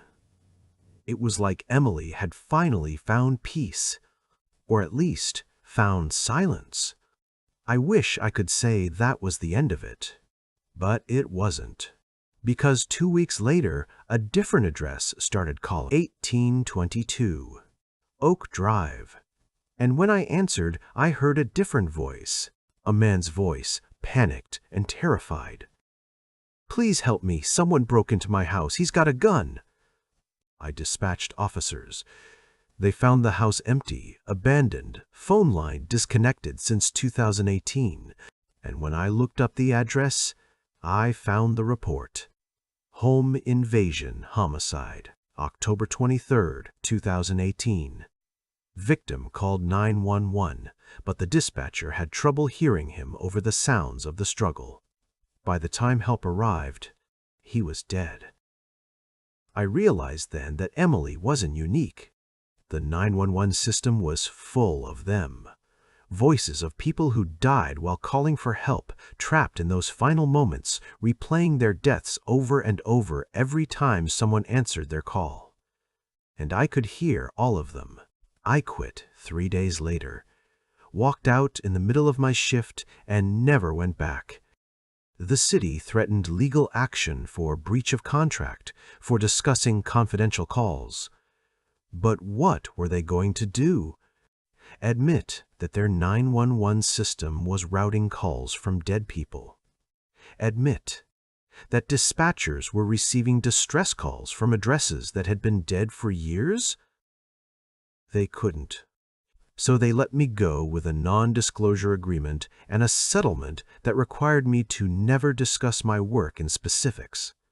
But I'm breaking that agreement now, because people need to know. Dispatchers need to know. If you work in 911, if you start receiving calls from addresses that don't make sense, from people who sound like they're trapped in a loop, from voices that shouldn't exist, don't ignore it. But also, don't keep answering. Because every time you answer, you're pulling them back. You're making them relive their worst moment. You're trapping them in their own deaths. I don't know why I could hear them. Linda Chen could hear Emily for a while, but it faded. Maybe some people are just more sensitive to whatever frequency the dead operate on. Maybe it's random. All I know is that for 6 weeks, I heard Emily Porter die every night. I heard her beg for help that came too late. I heard her ask me to let her go. And in the end, the only way to help her was to stop helping, to let the call go unanswered, to let her finally become the deadline she'd been for years. I still think about her sometimes, about all of them. The voices trapped in the 911 system, replaying their emergencies over and over, waiting for help that will never come in time. I wonder how many there are. How many calls logged in? How many dispatch centers across the country are from people who aren't alive anymore? And I wonder about the dispatchers who answer those calls, who hear those voices, who don't realize they're talking to ghosts. I hope they figure it out. I hope they let them go. Because answering those calls doesn't help. It just keeps the dead from resting, keeps them trapped in their worst moments, keeps them dying over and over in an endless loop of fear and pain. If you're a 911 dispatcher and you start getting calls that don't make sense, from addresses that should be empty, from people who sound like they're reliving the same emergency over and over, pay attention to the dates. Check the history of that address. Look for death reports. And if you find one, if you realize you're talking to someone who died years ago while calling for help, Let the next call go unanswered. It's the kindest thing you can do. Let them rest.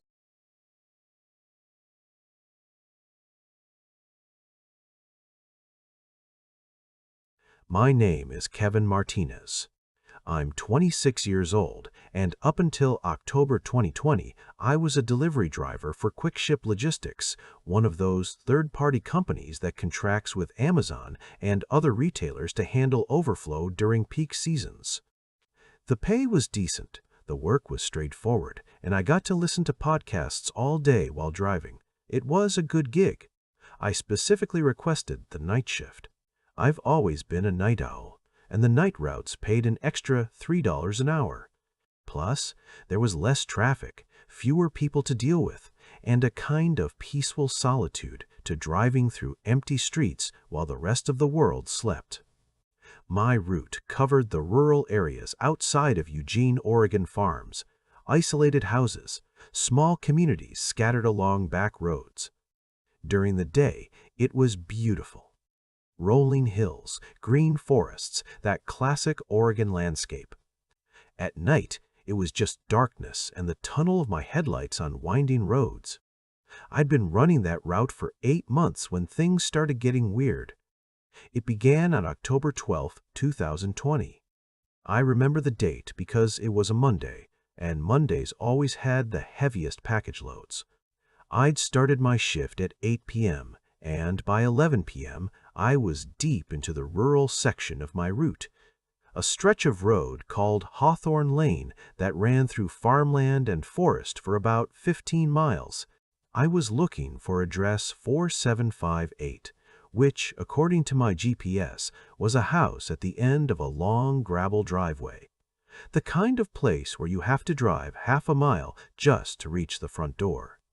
I found the mailbox rusted metal with faded numbers and turned onto the driveway. The gravel crunched under my tires as I drove through dense trees that blocked out the moonlight. My headlights were the only source of light, and they created this tunnel effect that always made me feel slightly claustrophobic. The house appeared after about a quarter mile. It was a 2-story farmhouse, probably built in the 60s or 70s, with peeling white paint and a sagging porch. All the lights were off. Not unusual. Most people were asleep by 11 p.m.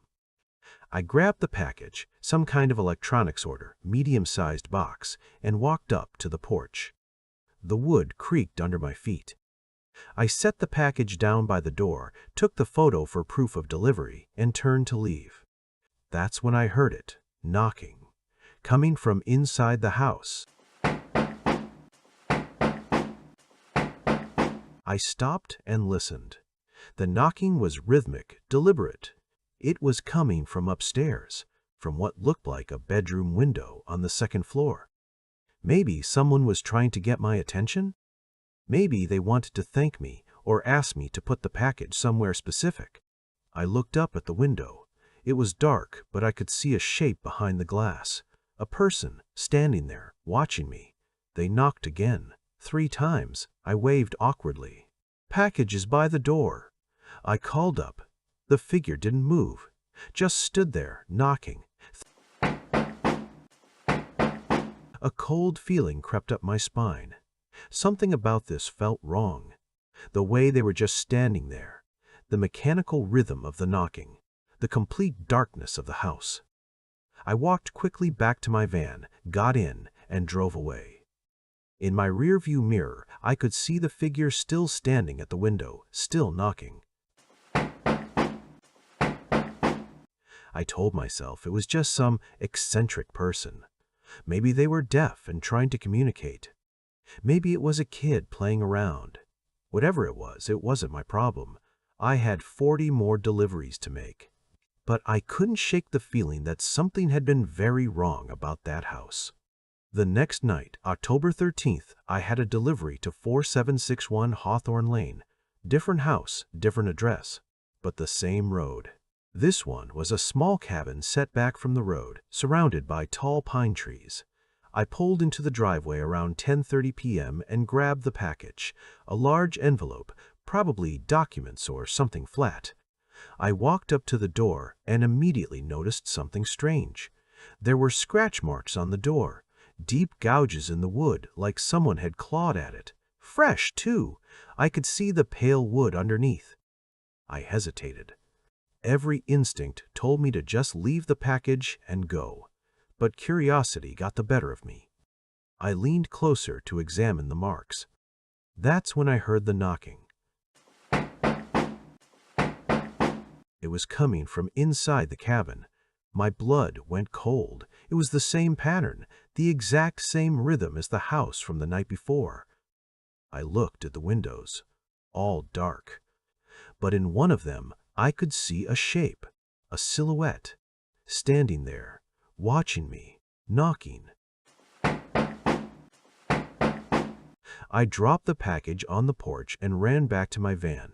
My hands were shaking as I started the engine and backed out of the driveway way too fast, nearly hitting a tree.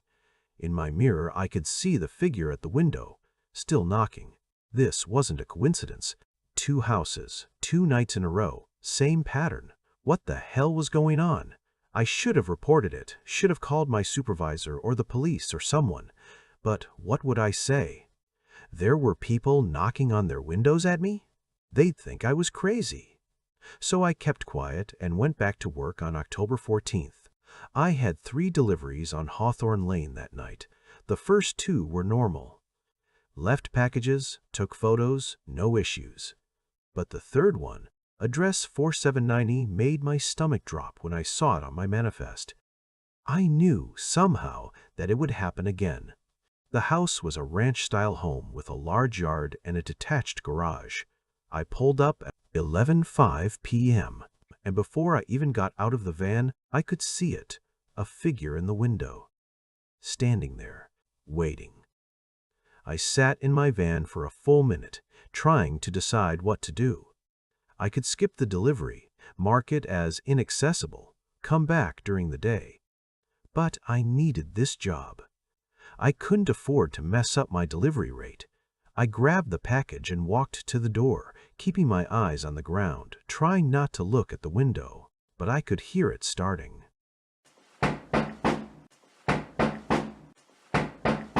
I set the package down, took the photo as fast as I could, and turned to leave. The knocking stopped. I looked up at the window. The figure was gone. Relief washed over me.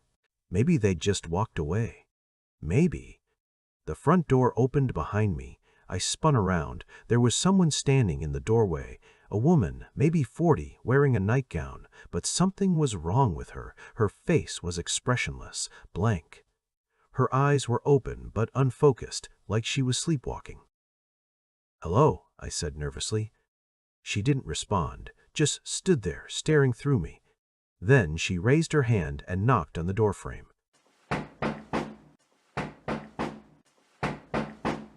"Ma'am, are you okay? Do you need me to call someone?" She knocked again. Same pattern. Her face never changed expression. I backed away slowly.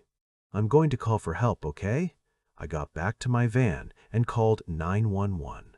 Told them there was a woman at this address who seemed to be in some kind of medical distress, possibly sleepwalking or having a stroke. The dispatcher said they'd send someone and asked me to stay until the police arrived. I waited in my van, watching the house. The woman stood in the doorway for another minute, then turned and walked back inside, closing the door behind her. The police showed up 20 minutes later. I explained what I'd seen. They knocked on the door. No answer. They knocked again, louder. Called out that they were the police. Nothing. One of the officers tried the door. It was unlocked. They went inside.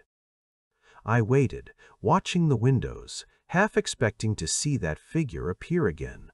The officers came out 5 minutes later. "There's nobody home," one of them said. "What? But I saw her. She opened the door. She was standing right there." House is empty. Looks like it's been empty for a while. Furniture covered in sheets, utilities turned off. "You sure you have the right address?" I showed them my delivery app, 4790 Hawthorne Lane. This house. They exchanged a look. Son, have you been drinking tonight? No. I swear, there was a woman. She was knocking. We'll check around back, make sure there's no one hiding. But this house is clearly vacant. Maybe you saw a reflection or something. They did a full sweep of the property and found nothing. No woman. No signs of recent occupation. Nothing. I left, but I knew what I'd seen. That woman had been real. She'd opened the door. She'd knocked 3 times. Pause. 3 times. I called in sick on October 15th. Told my supervisor I had food poisoning. Spent the day trying to convince myself I was imagining things, that stress or lack of sleep was making me see things that weren't there. But I couldn't explain the pattern. 3 different houses, 3 different nights, the same knocking, the same figure in the window. I went online and started searching in Oregon. Strange occurrence, haunted houses. I found a local news article from 2003. Family of 4 found dead in murder. Suicide on Hawthorne Lane. I read the article with growing dread. A man named Robert Marsh had killed his wife and 2 children before taking his own life in their home at 4758 Hawthorne Lane. The first house. The one where I'd first heard the knocking. According to the article, neighbors had reported hearing strange sounds from the house for 3 days before police did a wellness check. When they entered, they found the bodies. The article mentioned that the youngest child, a 7-year-old girl, had been found in her bedroom. She'd been trying to signal for help by knocking on her window. The police estimated she'd survived for almost 2 days after the initial attack, trapped in her room, knocking for help that never came. I felt sick. I kept searching and found more.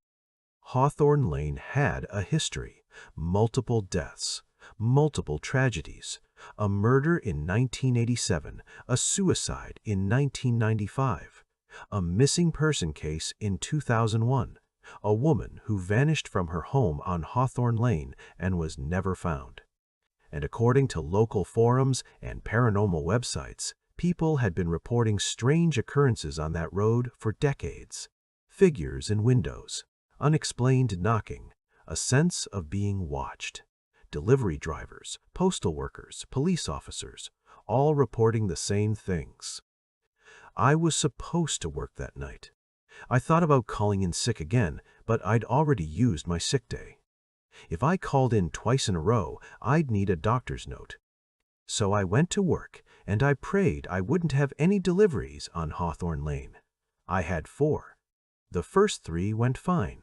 I left the packages, didn't look at the windows, got in and out as fast as possible. The 4th delivery was to 4758. The Marsh House. The house where it all started. I sat in my van outside the driveway, staring at the address on my scanner. I could refuse the delivery. I could mark it as unsafe and move on. But something made me turn onto that gravel driveway. Some morbid curiosity. Some need to understand. I drove slowly through the trees, my headlights cutting through the darkness.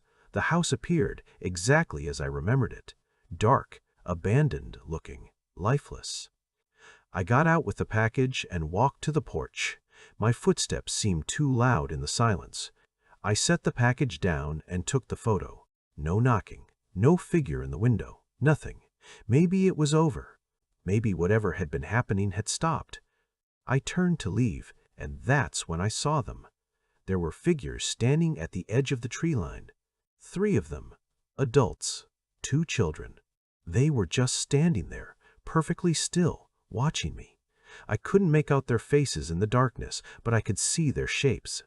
A man, a woman, 2 small forms that had to be children.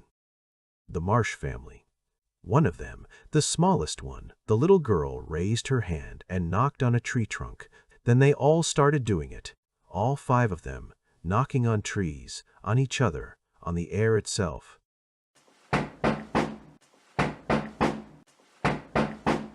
The sound echoed through the forest, surrounding me, coming from every direction. I ran, dropped my scanner, dropped everything, and sprinted to my van. Started the engine and floored it in reverse, not caring if I hit anything, just needing to get away. The figures didn't move. They just stood there at the edge of the trees, knocking. I made it back to the main road and kept driving, didn't stop until I was back in Eugene, parked under streetlights with other people around. My hands were shaking so badly I could barely hold my phone. I called my supervisor and quit. Right there. Told him I was done, I wasn't finishing the route, I was never going back. He threatened me. Told me I'd be in breach of contract, that I'd be blacklisted from delivery work, that he'd sue. I didn't care. I hung up and drove home. That was 3 weeks ago. I haven't been back to Hawthorne Lane. I haven't delivered a single package since that night. My girlfriend thinks I'm being dramatic. My parents think I'm throwing away a good job for no reason. Maybe they're right. Maybe I did imagine it all. Maybe it was stress or carbon monoxide or some kind of shared delusion. But I know what I saw. I know what I heard. And I know that there are some places where the dead don't rest. Some roads where tragedy has soaked so deep into the ground that it can't be washed away. Hawthorne Lane is one of those places. I looked up the delivery records after I quit.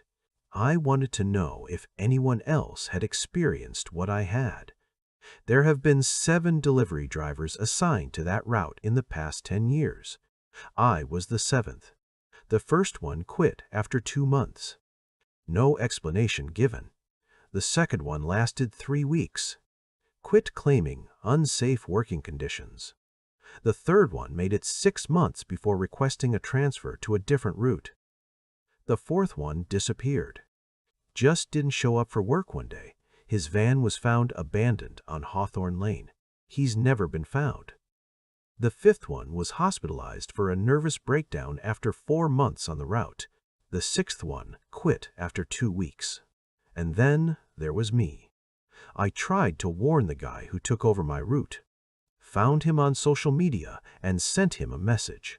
Told him to be careful on Hawthorne Lane, to watch out for the houses, to not engage with anyone who knocks. He never responded. Probably thought I was crazy. Last week, I saw a news article. A delivery driver had been found dead in his van on a rural road outside Eugene. Heart attack, they said. He was only 32 years old, no history of heart problems. The road was Hawthorne Lane. I don't know if it was the guy who took my route. I don't want to know. All I know is that I'm never going back there. And if you're a delivery driver, a postal worker, anyone who has to travel rural roads at night, pay attention to the patterns. Pay attention to the signs. If you see someone knocking in a window, don't investigate. Don't engage. Just leave. Some people are trying to warn you. Some people are trying to lure you in. And on Hawthorne Lane, you won't know which is which until it's too late. I got a package yesterday, a delivery to my apartment. I didn't order anything. When I opened the door to get it, there was nothing there. But on my neighbor's door across the hall, I could hear something. I'm moving next week, somewhere far from Oregon. Somewhere where I've never been. Somewhere where, hopefully, it can't find me. But late at night, when I'm trying to sleep, I hear it. 3 knocks on my bedroom wall. It's getting louder. In October 2022, a journalist drove through West Virginia to clear her head. She saw hundreds of birds watching her from power lines. She took a shortcut locals avoid after dark. Something ran beside her car. Something landed on her roof. And 3 days later, someone she loved almost died.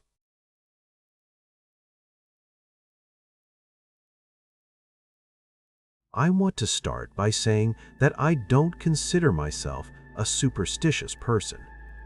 I grew up in a Vietnamese-American household where my grandmother burned incense and left offerings for ancestors, but I always chalked that up to culture rather than genuine belief. I studied journalism. I deal in facts. I deal in evidence. I don't believe in things I can't see and verify, but I saw the Mothman, and now I believe. My name is Carrie Nguyen. I'm 31 years old and I live in Columbus, Ohio. In October 2022, I drove from Columbus to Virginia to visit my college roommate, Elena, who had just moved to Richmond for a new job. It was about a 6-hour drive, and I decided to make it a road trip take. The scenic route through West Virginia instead of the boring straight shot down I-70. I'd been working 60-hour weeks for 3 months straight at my newspaper job. I was burnt out, exhausted, running on caffeine and stubbornness. My editor had finally forced me to take a week of vacation, and this drive felt like the first breath I'd taken in months. Just me, my car, a good playlist, and some of the most beautiful fall scenery in the country. I left Columbus on a Friday morning, October 14th.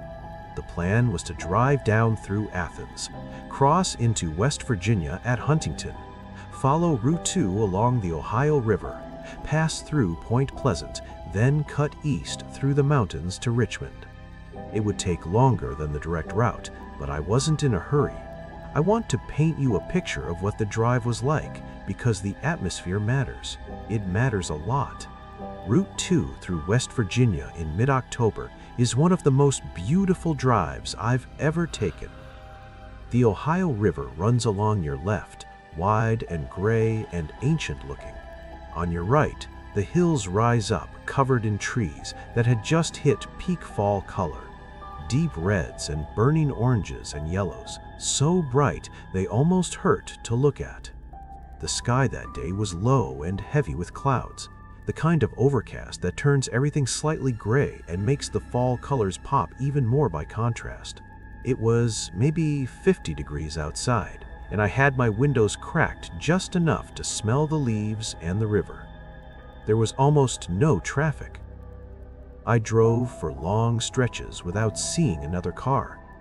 The towns along Route 2 are small, some of them barely more than a few houses and a gas station, and between them there's just the road and the river and the hills.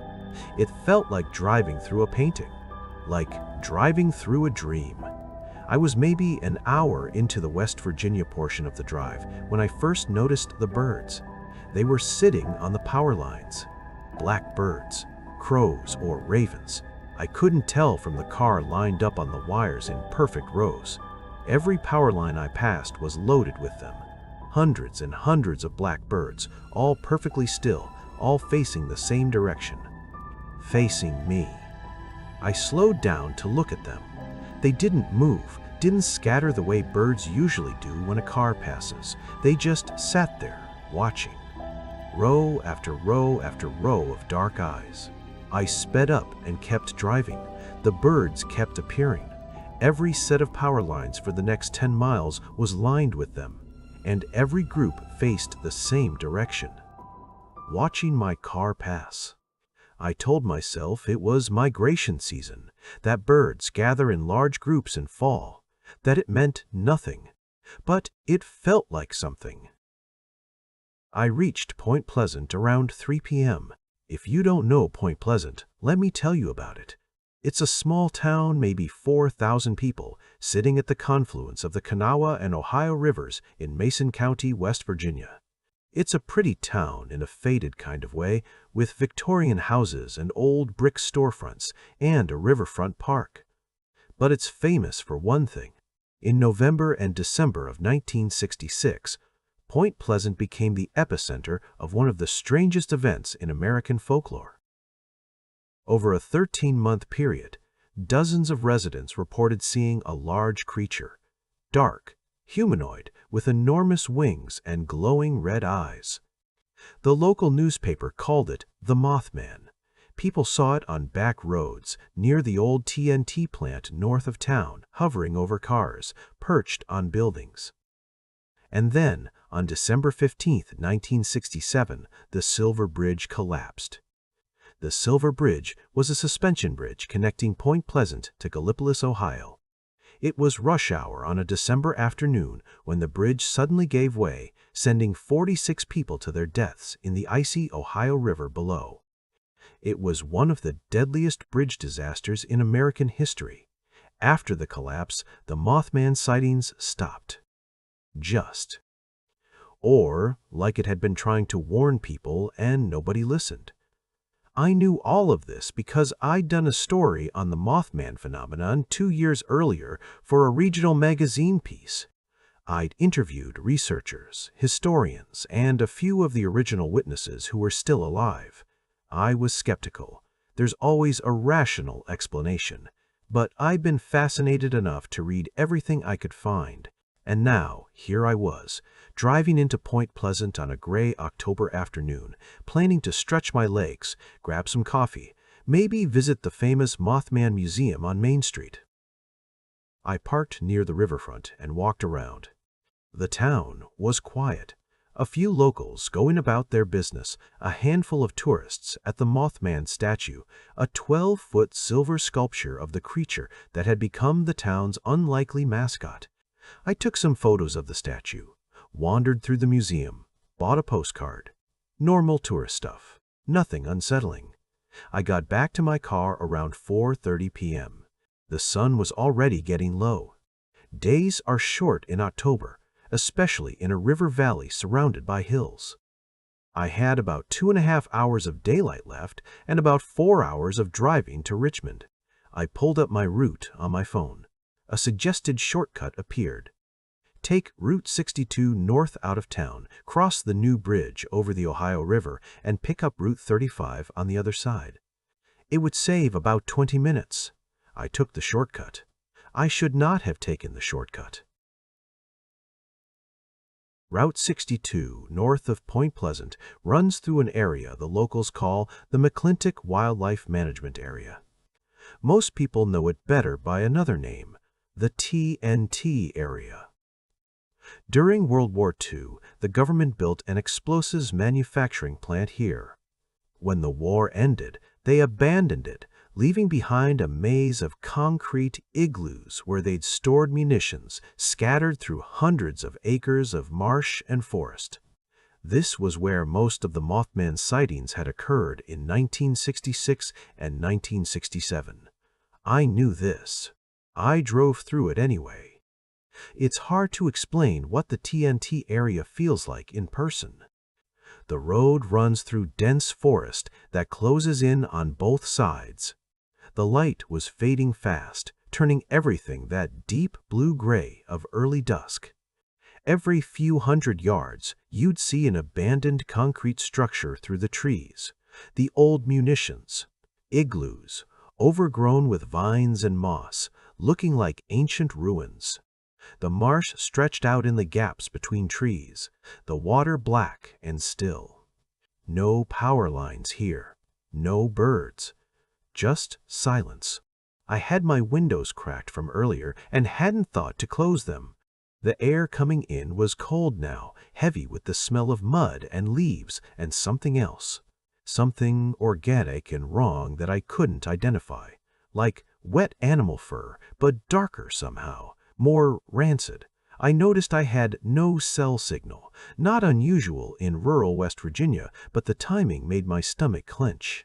I turned up the music, some indie playlist I'd made for the trip.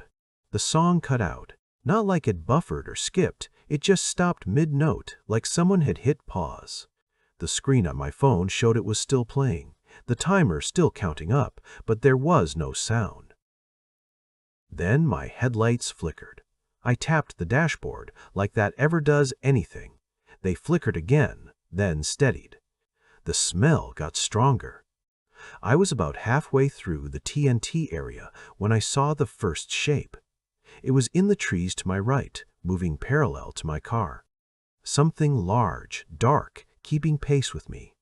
I could see it between the tree trunks, Just glimpses, just fragments, but enough to tell it was big, bigger than a deer, moving on two legs. I sped up. It sped up. It sped up. I pushed the car to 50 on a road that probably had a speed limit of 35. The shape stayed with me, keeping pace effortlessly, moving through dense forest faster than any animal I'd ever seen. Then it was gone. Just stopped appearing between the trees. I let out a breath I hadn't realized I was holding and eased off the gas. That's when something landed on my car. I felt it before I heard it. A massive impact on the roof, like someone had dropped a boulder from above. The car shuddered. My hands jerked on the wheel, and I nearly swerved off the road. Whatever it was heavy. The roof over my head bowed slightly inward from the weight. I screamed. I'm not embarrassed to admit that. I screamed and floored the accelerator. The thing on my roof shifted its weight. I could feel it moving up there, repositioning, like it was trying to hold on. I heard sounds from above, something scraping across metal, and underneath that, something that I can only describe as a chirping sound. High-pitched and rapid, like a bat, but deeper, more resonant. It vibrated in my chest. I kept driving, faster and faster. 70 miles an hour on a winding forest road in near darkness. The trees were a blur on either side. My headlights were cutting wild arcs across the road as I took curves too fast. Whatever was on my roof, I could feel it gripping the metal. I could feel the weight of it shifting when I turned.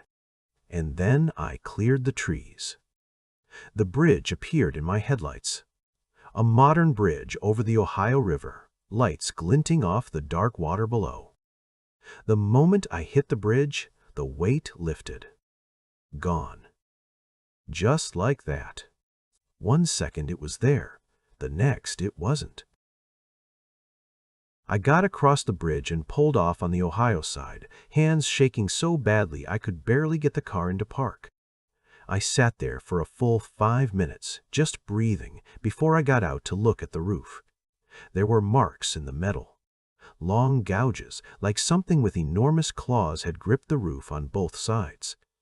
4 parallel scratches on the left, 4 on the right. The metal was bent slightly, pushed inward, like something impossibly heavy had stood up there. I took photos. 18 photos of the damage from every angle. Then I got back in my car and drove to Richmond without stopping. Elena met me at her door and immediately knew something was wrong. "What happened to you? You look like you've seen a ghost." "Something like that." I showed her the photos of the roof. I told her what had happened. She listened without interrupting, which was unusual for Elena, who interrupts everyone. When I finished, she was quiet for a moment. "You went through the TNT area," she said, "at dusk, alone." "I know." "Carrie, I grew up in West Virginia. Everyone in this state knows you don't go through the TNT area after dark. That's like Rule 1. "I didn't know that." "You literally wrote an article about the Mothman." I was skeptical. I didn't think. It doesn't matter if you think. It doesn't care if you think. She made me tea and sat with me while I stopped shaking. Later, she showed me something on her phone, a West Virginia paranormal forum she'd been a member of since high school. She found a thread about the TNT area and pointed to a series of posts. Multiple people had reported the same experience, something landing on their cars while driving through the TNT area.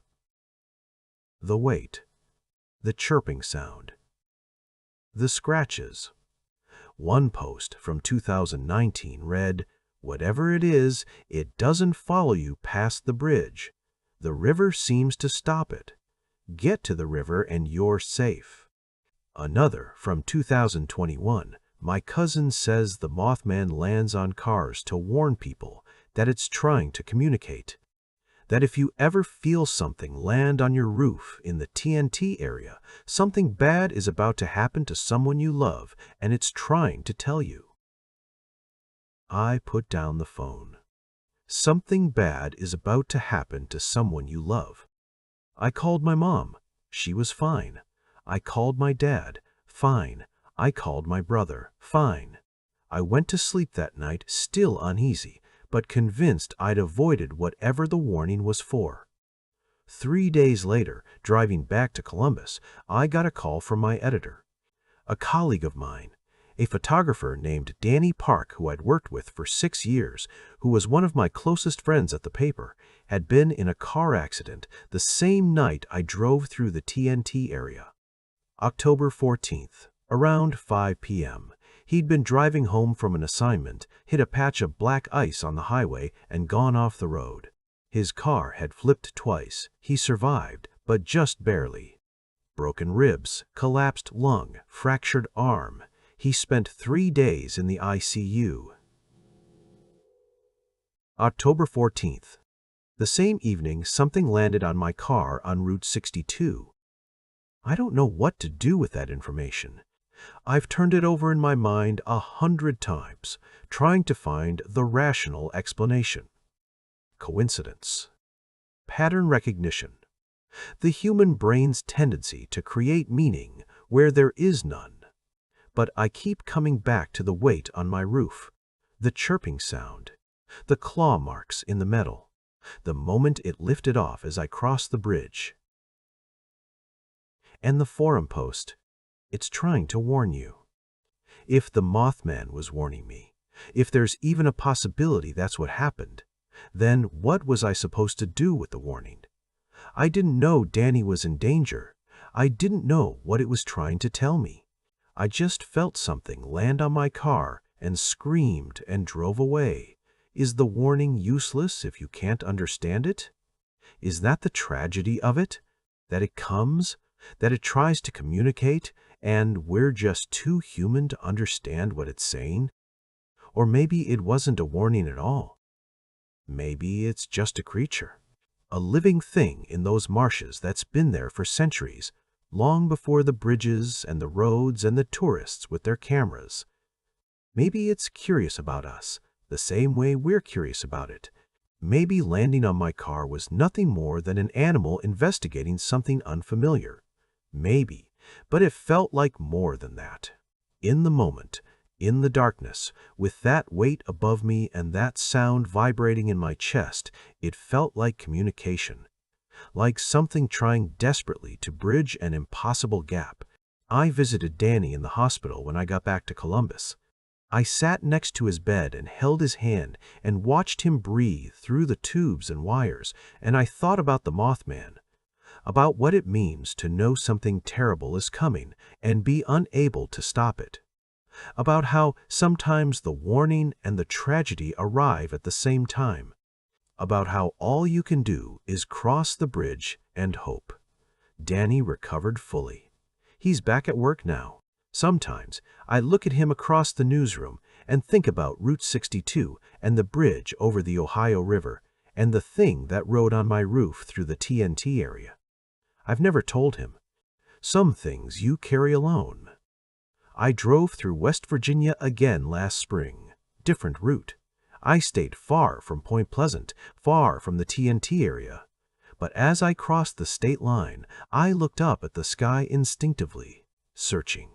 I don't know what I was hoping to see, or maybe I do, because here's the thing about the Mothman that nobody talks about. Not the tourists with their t-shirts, not the researchers with their theories, not the skeptics with their rational explanations. The people who saw it in 1966, the original witnesses, the ones who were terrified out of their minds, the ones who reported glowing red eyes and a wingspan wider than a car, most of them said the same thing when asked to describe how it made them feel, not just fear. Something else. Grief. They said it made them feel grief, like standing at a graveside before you knew who had died. That's what I felt on that bridge, when the weight lifted off my roof and I drove across the river and came out safe on the other side. Not relief, not triumph, grief, like it had been trying to tell me something I'd never fully understand. like I'd failed some test I didn't know I was taking. Like somewhere between the TNT area and the Ohio River, in the cold dark of that October evening, something ancient and unknowable had tried to reach across the gap between us. And I'd been too scared to listen. My car still has the marks on the roof. I've thought about getting them repaired, but I haven't. I don't know why. Maybe because some part of me isn't ready to erase the proof. Isn't ready to let the rational world smooth over the evidence that something impossible happened on Route 62. My coworkers ask about the marks sometimes. I tell them I hit a low-hanging branch in a parking garage. They believe me. Of course they believe me. It's the easiest explanation. But late at night, when the wind picks up and something taps against my window, I catch myself holding my breath, waiting, listening. Because whatever it was that found me on that road in West Virginia, whatever rode on my roof through the TNT area and disappeared at the bridge, it knew my name somehow. It knew who I was connected to. It knew what was coming. And if it did it once, it can do it again. And maybe next time I'll be ready. Maybe next time I'll understand what it's trying to say. Or maybe next time I won't make it to the bridge. Point Pleasant keeps its secrets close. The river is wide and dark and old. And somewhere out there in the marshes and the concrete ruins and the October dark, something with red eyes is watching the road, waiting for the next car to pass, waiting for someone new to warn. In tonight's story, you'll hear the account of a former Army MP who worked nights as a security guard at a hospital in Cook County, Illinois. What started as a routine graveyard shift slowly revealed a single room. The staff refused to enter unless absolutely necessary. A room that was always cold. A room marked with crosses. And a room the hospital was willing to pay $75,000 to keep secret. This is the story of Room 304.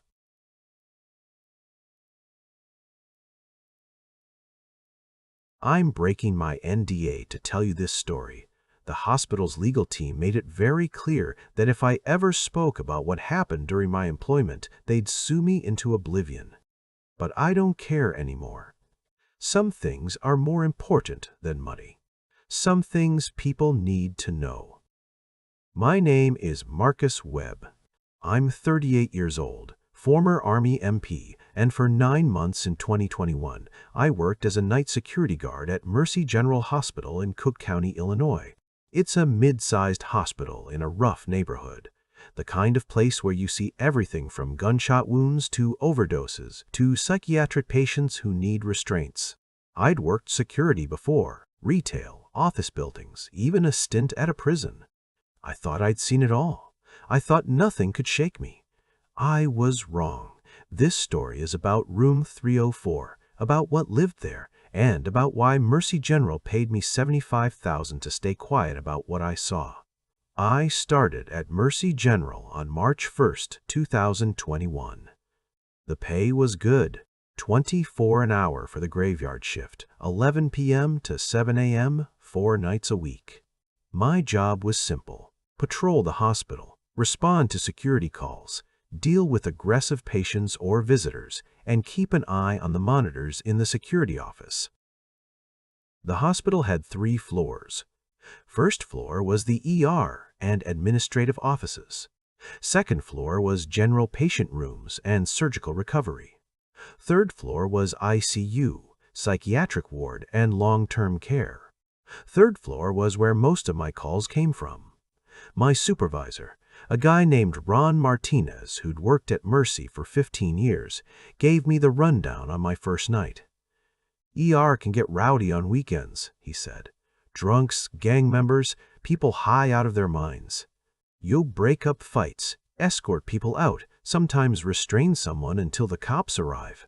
Second floor is usually quiet. Patients are either sleeping or too sick to cause trouble. Third floor. He paused. What about third floor? I asked. Third floor has its own rules. Psych ward is on the east wing. Those patients are locked down and nursing staff handles them. You only go in if there's a code. West Wing is ICU and long-term care. Lots of dying patients, lots of family drama. You'll get called up there for people who won't leave after visiting hours, family members fighting over life support decisions, that kind of thing. Sounds manageable. It is. Just. He hesitated. Stay out of room 304 unless you're specifically called there. Why? What's in 304? Just trust me. That room is off limits unless there's an emergency. I thought it was weird, but every workplace has its quirks. I didn't push it. That first week was normal. Broke up a fight in the ER waiting room, escorted some teenagers who were vandalizing the parking lot, helped nurses restrain a patient having a psychotic episode. Room 304 didn't come up, but I noticed things about it. On my patrols of the third floor, I'd walk past room 304 every night. The door was always closed. Not unusual. Lots of rooms had closed doors. But room 304 had something else. There were crosses carved into the doorframe. Small ones, barely visible, scratched into the wood with something sharp. Dozens of them, all around the frame, like someone had been desperately trying to ward off evil. And the room was always cold. I mean freezing.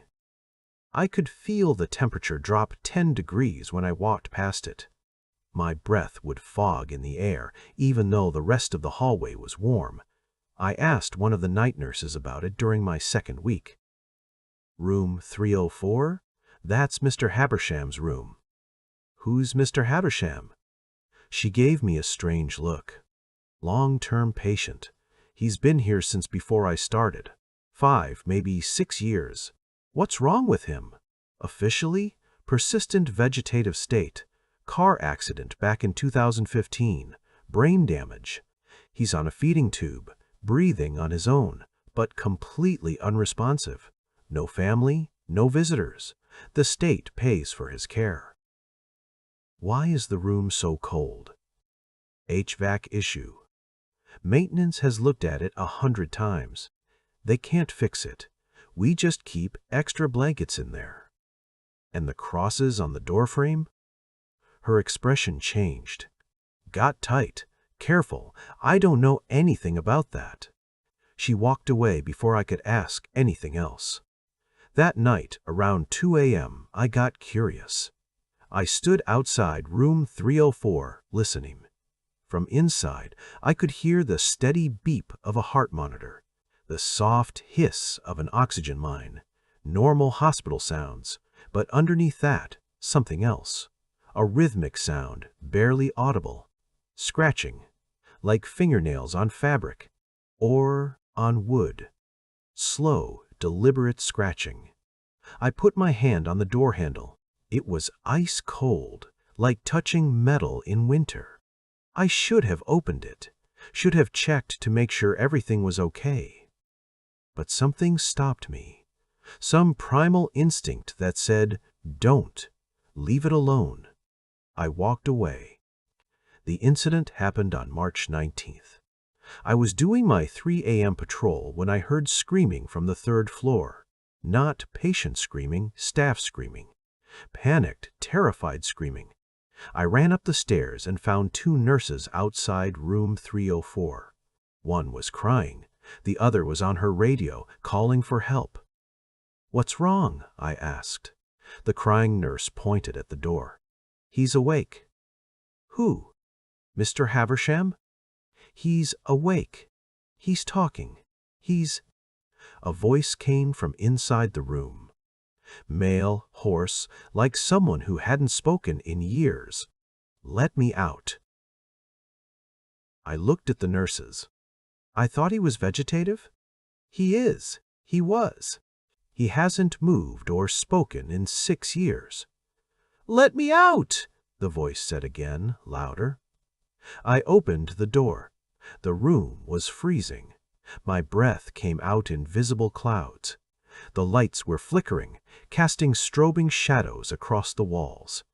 In the bed was a man, maybe 60, maybe 70, it was hard to tell. Emaciated from years of immobility, skin pale and papery. His eyes were open, staring at the ceiling, and his mouth was moving. "Let me out! Let me out! Let me out! Let me out!" Over and over, the same 3 words, his voice never changing in pitch or speed. Mechanical. Wrong.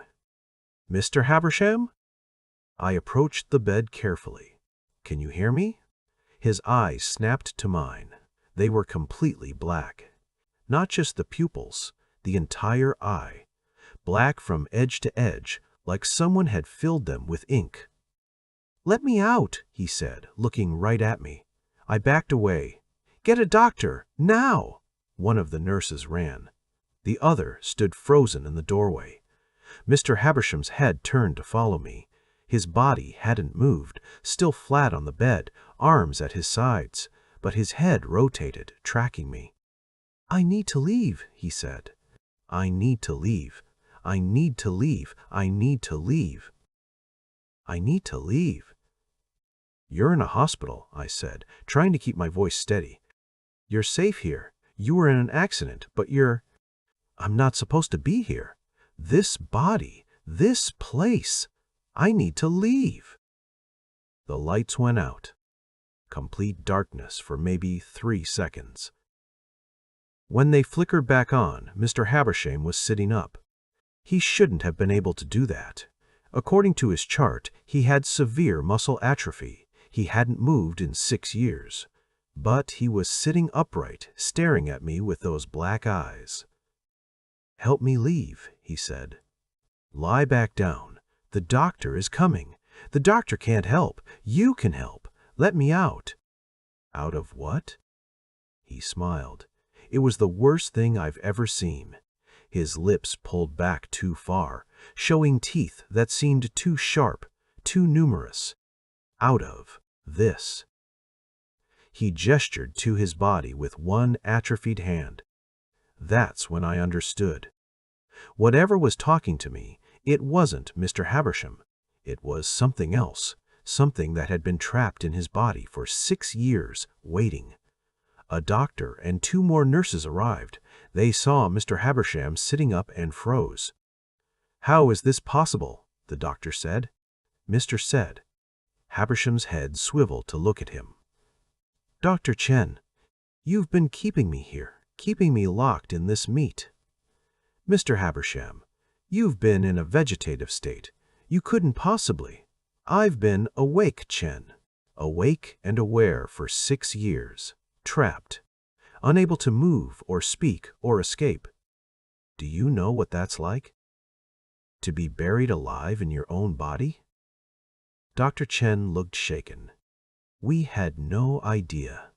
Your brain scans showed. Your scans showed what I wanted them to show. But I'm tired now, tired of waiting. It's time to leave." "We can help you recover," Dr. Chen said. "Physical therapy, speech therapy. I don't want to recover. I want OUT." Mr. Habersham pulled the feeding tube out of his stomach, just reached down and yanked it out, tearing tissue. Blood and fluid leaked onto the sheets. The nurses screamed. Doctor. Chen rushed forward, trying to stop the bleeding, and Mr. Habersham laughed, a sound like grinding metal, like nothing human. Then he fell back onto the bed, eyes closing, body going still. The monitors showed normal vitals. Heart rate steady, breathing regular. Like nothing had happened. Dr. Chen examined him, but Mr. Habersham was unresponsive again. Completely vegetative. The torn feeding tube hole was real. They had to rush him to surgery to repair it. But otherwise, it was like he'd never woken up. I tried to tell myself it was a medical phenomenon, some kind of seizure or temporary consciousness. The black eyes were just a trick of the light. The impossible things he knew were lucky guesses. But I couldn't explain the cold. or the scratches on the doorframe that multiplied every night, or the way the room felt wrong, like reality was thinner there. After that incident, I started asking questions. I found a janitor who'd worked at Mercy for 20 years, old guy named Earl. "You know about room 304? I asked him. Earl stopped mopping and looked at me. "You saw something." "Yeah. What'd you see?" I told him about Mr. Habersham waking up, the black eyes, the things he said. Earl nodded slowly. "That room's been cursed for longer than Habersham's been in it. Before him, there was a woman. Before her, someone else. It's always the same. Long-term patients, vegetative states, no family, and every few months they wake up. They say things they shouldn't know. They do things they shouldn't be able to do, and then they go back to sleep." "What are they?" "I don't know. Ghosts? Demons? Something that gets trapped in dying bodies and can't get out? The hospital knows. The administration knows. They keep that room occupied because if they don't, if there's no patient in there, things get worse." "Worse how?" 3 years ago, they tried to close room 304, left it empty for 2 weeks while they renovated. Every night, the staff heard screaming from that room. Things moving, shadows on the walls. A nurse went in to check and found the word OCCUPIED scratched into every surface. The walls, the floor, the ceiling, like something was demanding a body to inhabit. That's insane. Yeah, but the hospital reopened the room the next day and immediately transferred a patient into it. A coma patient with no family. The disturbances stopped.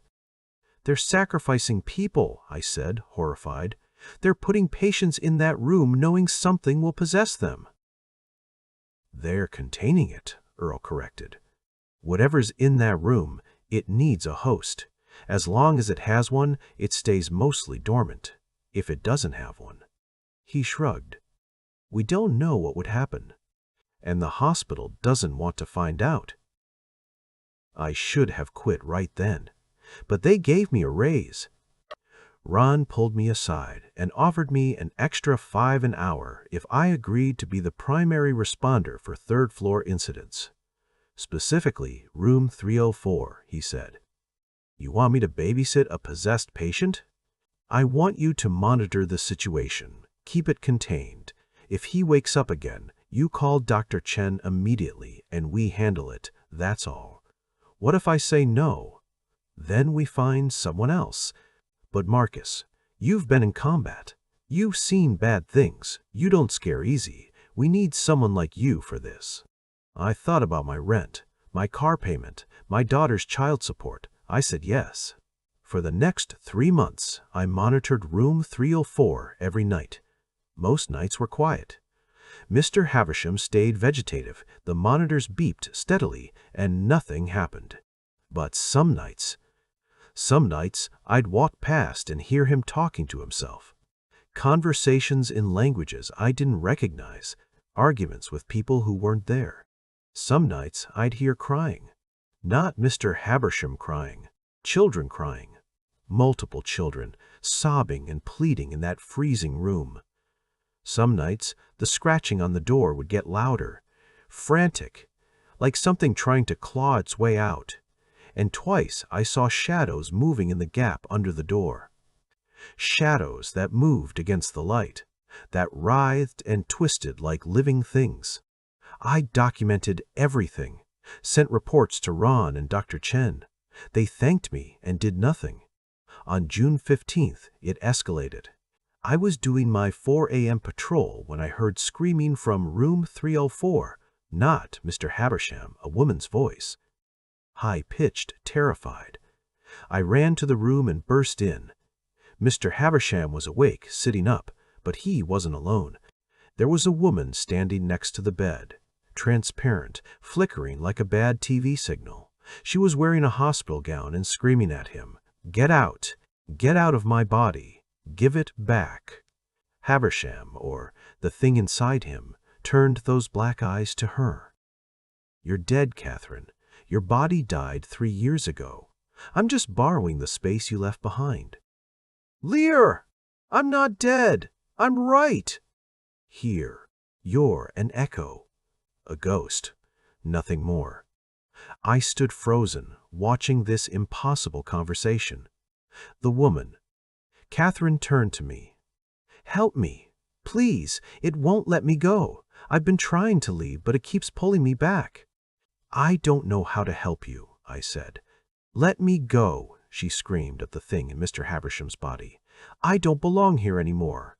"Neither do I," it said calmly. "But we're both stuck. You can't move on because your death was in this room, and I can't leave because I need a living host. We're trapped together." "Then let me have my body back. Let me die properly." "Your body is gone, cremated. This is all that's left." It gestured to Mr. Haversham's emaciated form. "We share it now. All of us." "All of you?" I asked. It smiled. "Did you think Catherine was the only one? This room has claimed dozens. They're all here, all trapped, all trying to escape." As it spoke, more shapes appeared. Translucent figures, men and women and children, all crowding around the bed, all reaching toward the thing that held them. "Make it stop," I said. "Whatever you are, let them go." "I can't. Don't you understand? We're all prisoners here. The room won't let us leave. It feeds on death, on souls, on the space between life and the afterlife. As long as this hospital stands, this room will keep collecting us." The figures were screaming now, all of them, their voices overlapping into a cacophony of despair. I ran, just turned and ran out of that room, down the hallway, down the stairs, kept running until I was outside in the parking lot, gasping for air. Ron found me 20 minutes later. "You saw them," he said. It wasn't a question. "How many?" I demanded. "How many people has that room killed? We don't know. Records go back to 1952, and there were always complications with patients in that room. Before that, it was part of the old TB ward. Dozens died there. Before the hospital, it was a morgue. Before that, a burial ground. The land itself is cursed. Why don't you close the hospital and release whatever's in there? Marcus, that room is a prison. It contains something old and hungry. As long as we keep feeding it, as long as there's a patient in that room, it stays contained. The moment that room is empty, the moment there's no living body for it to focus on, it spreads. We've seen it. Other rooms get cold. Other patients start waking up. It grows. So you sacrifice people. We use patients who are already gone. Vegetative states, no brain activity, no chance of recovery. People whose families have given up. Is it wrong? Maybe. But it's better than the alternative. What's the alternative? The entire hospital becomes like room 304. Every room cursed, every patient possessed. We can't let that happen. I lasted 1 more month. On July 20th, Mr. Haversham died. His body finally gave out. I was there when it happened, watching the monitors flatline.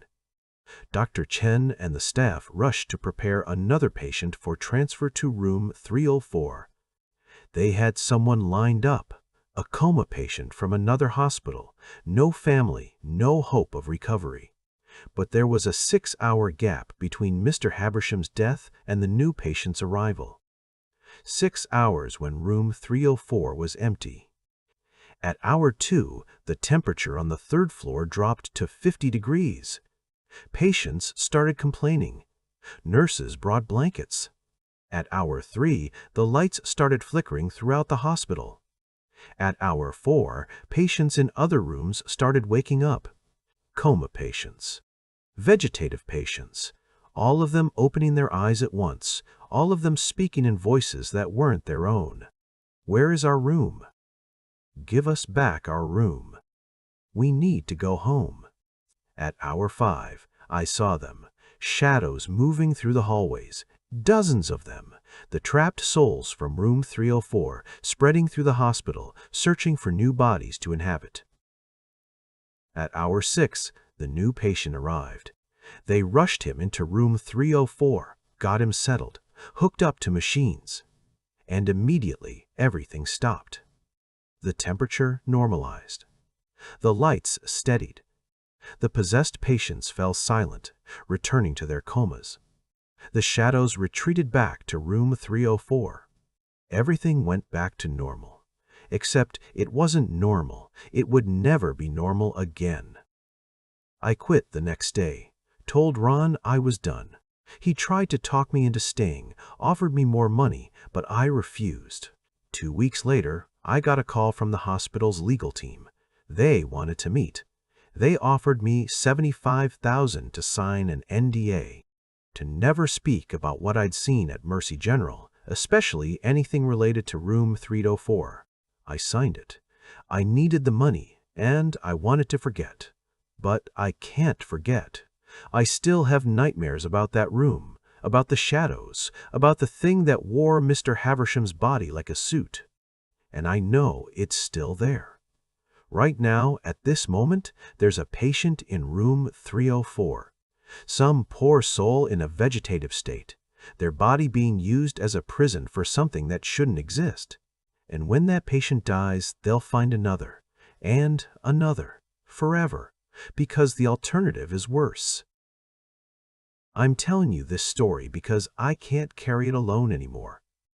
The NDA be damned. People deserve to know. If you're ever in a hospital in Cook County, Illinois, if you find yourself on the 3rd floor, if you see a room that's colder than the others with crosses carved in the doorframe, don't go in. Don't ask questions. And pray you never end up as the patient they choose to put in there. Because once you're in room 304, you never really leave. You just become part of the collection, part of the prison, forever.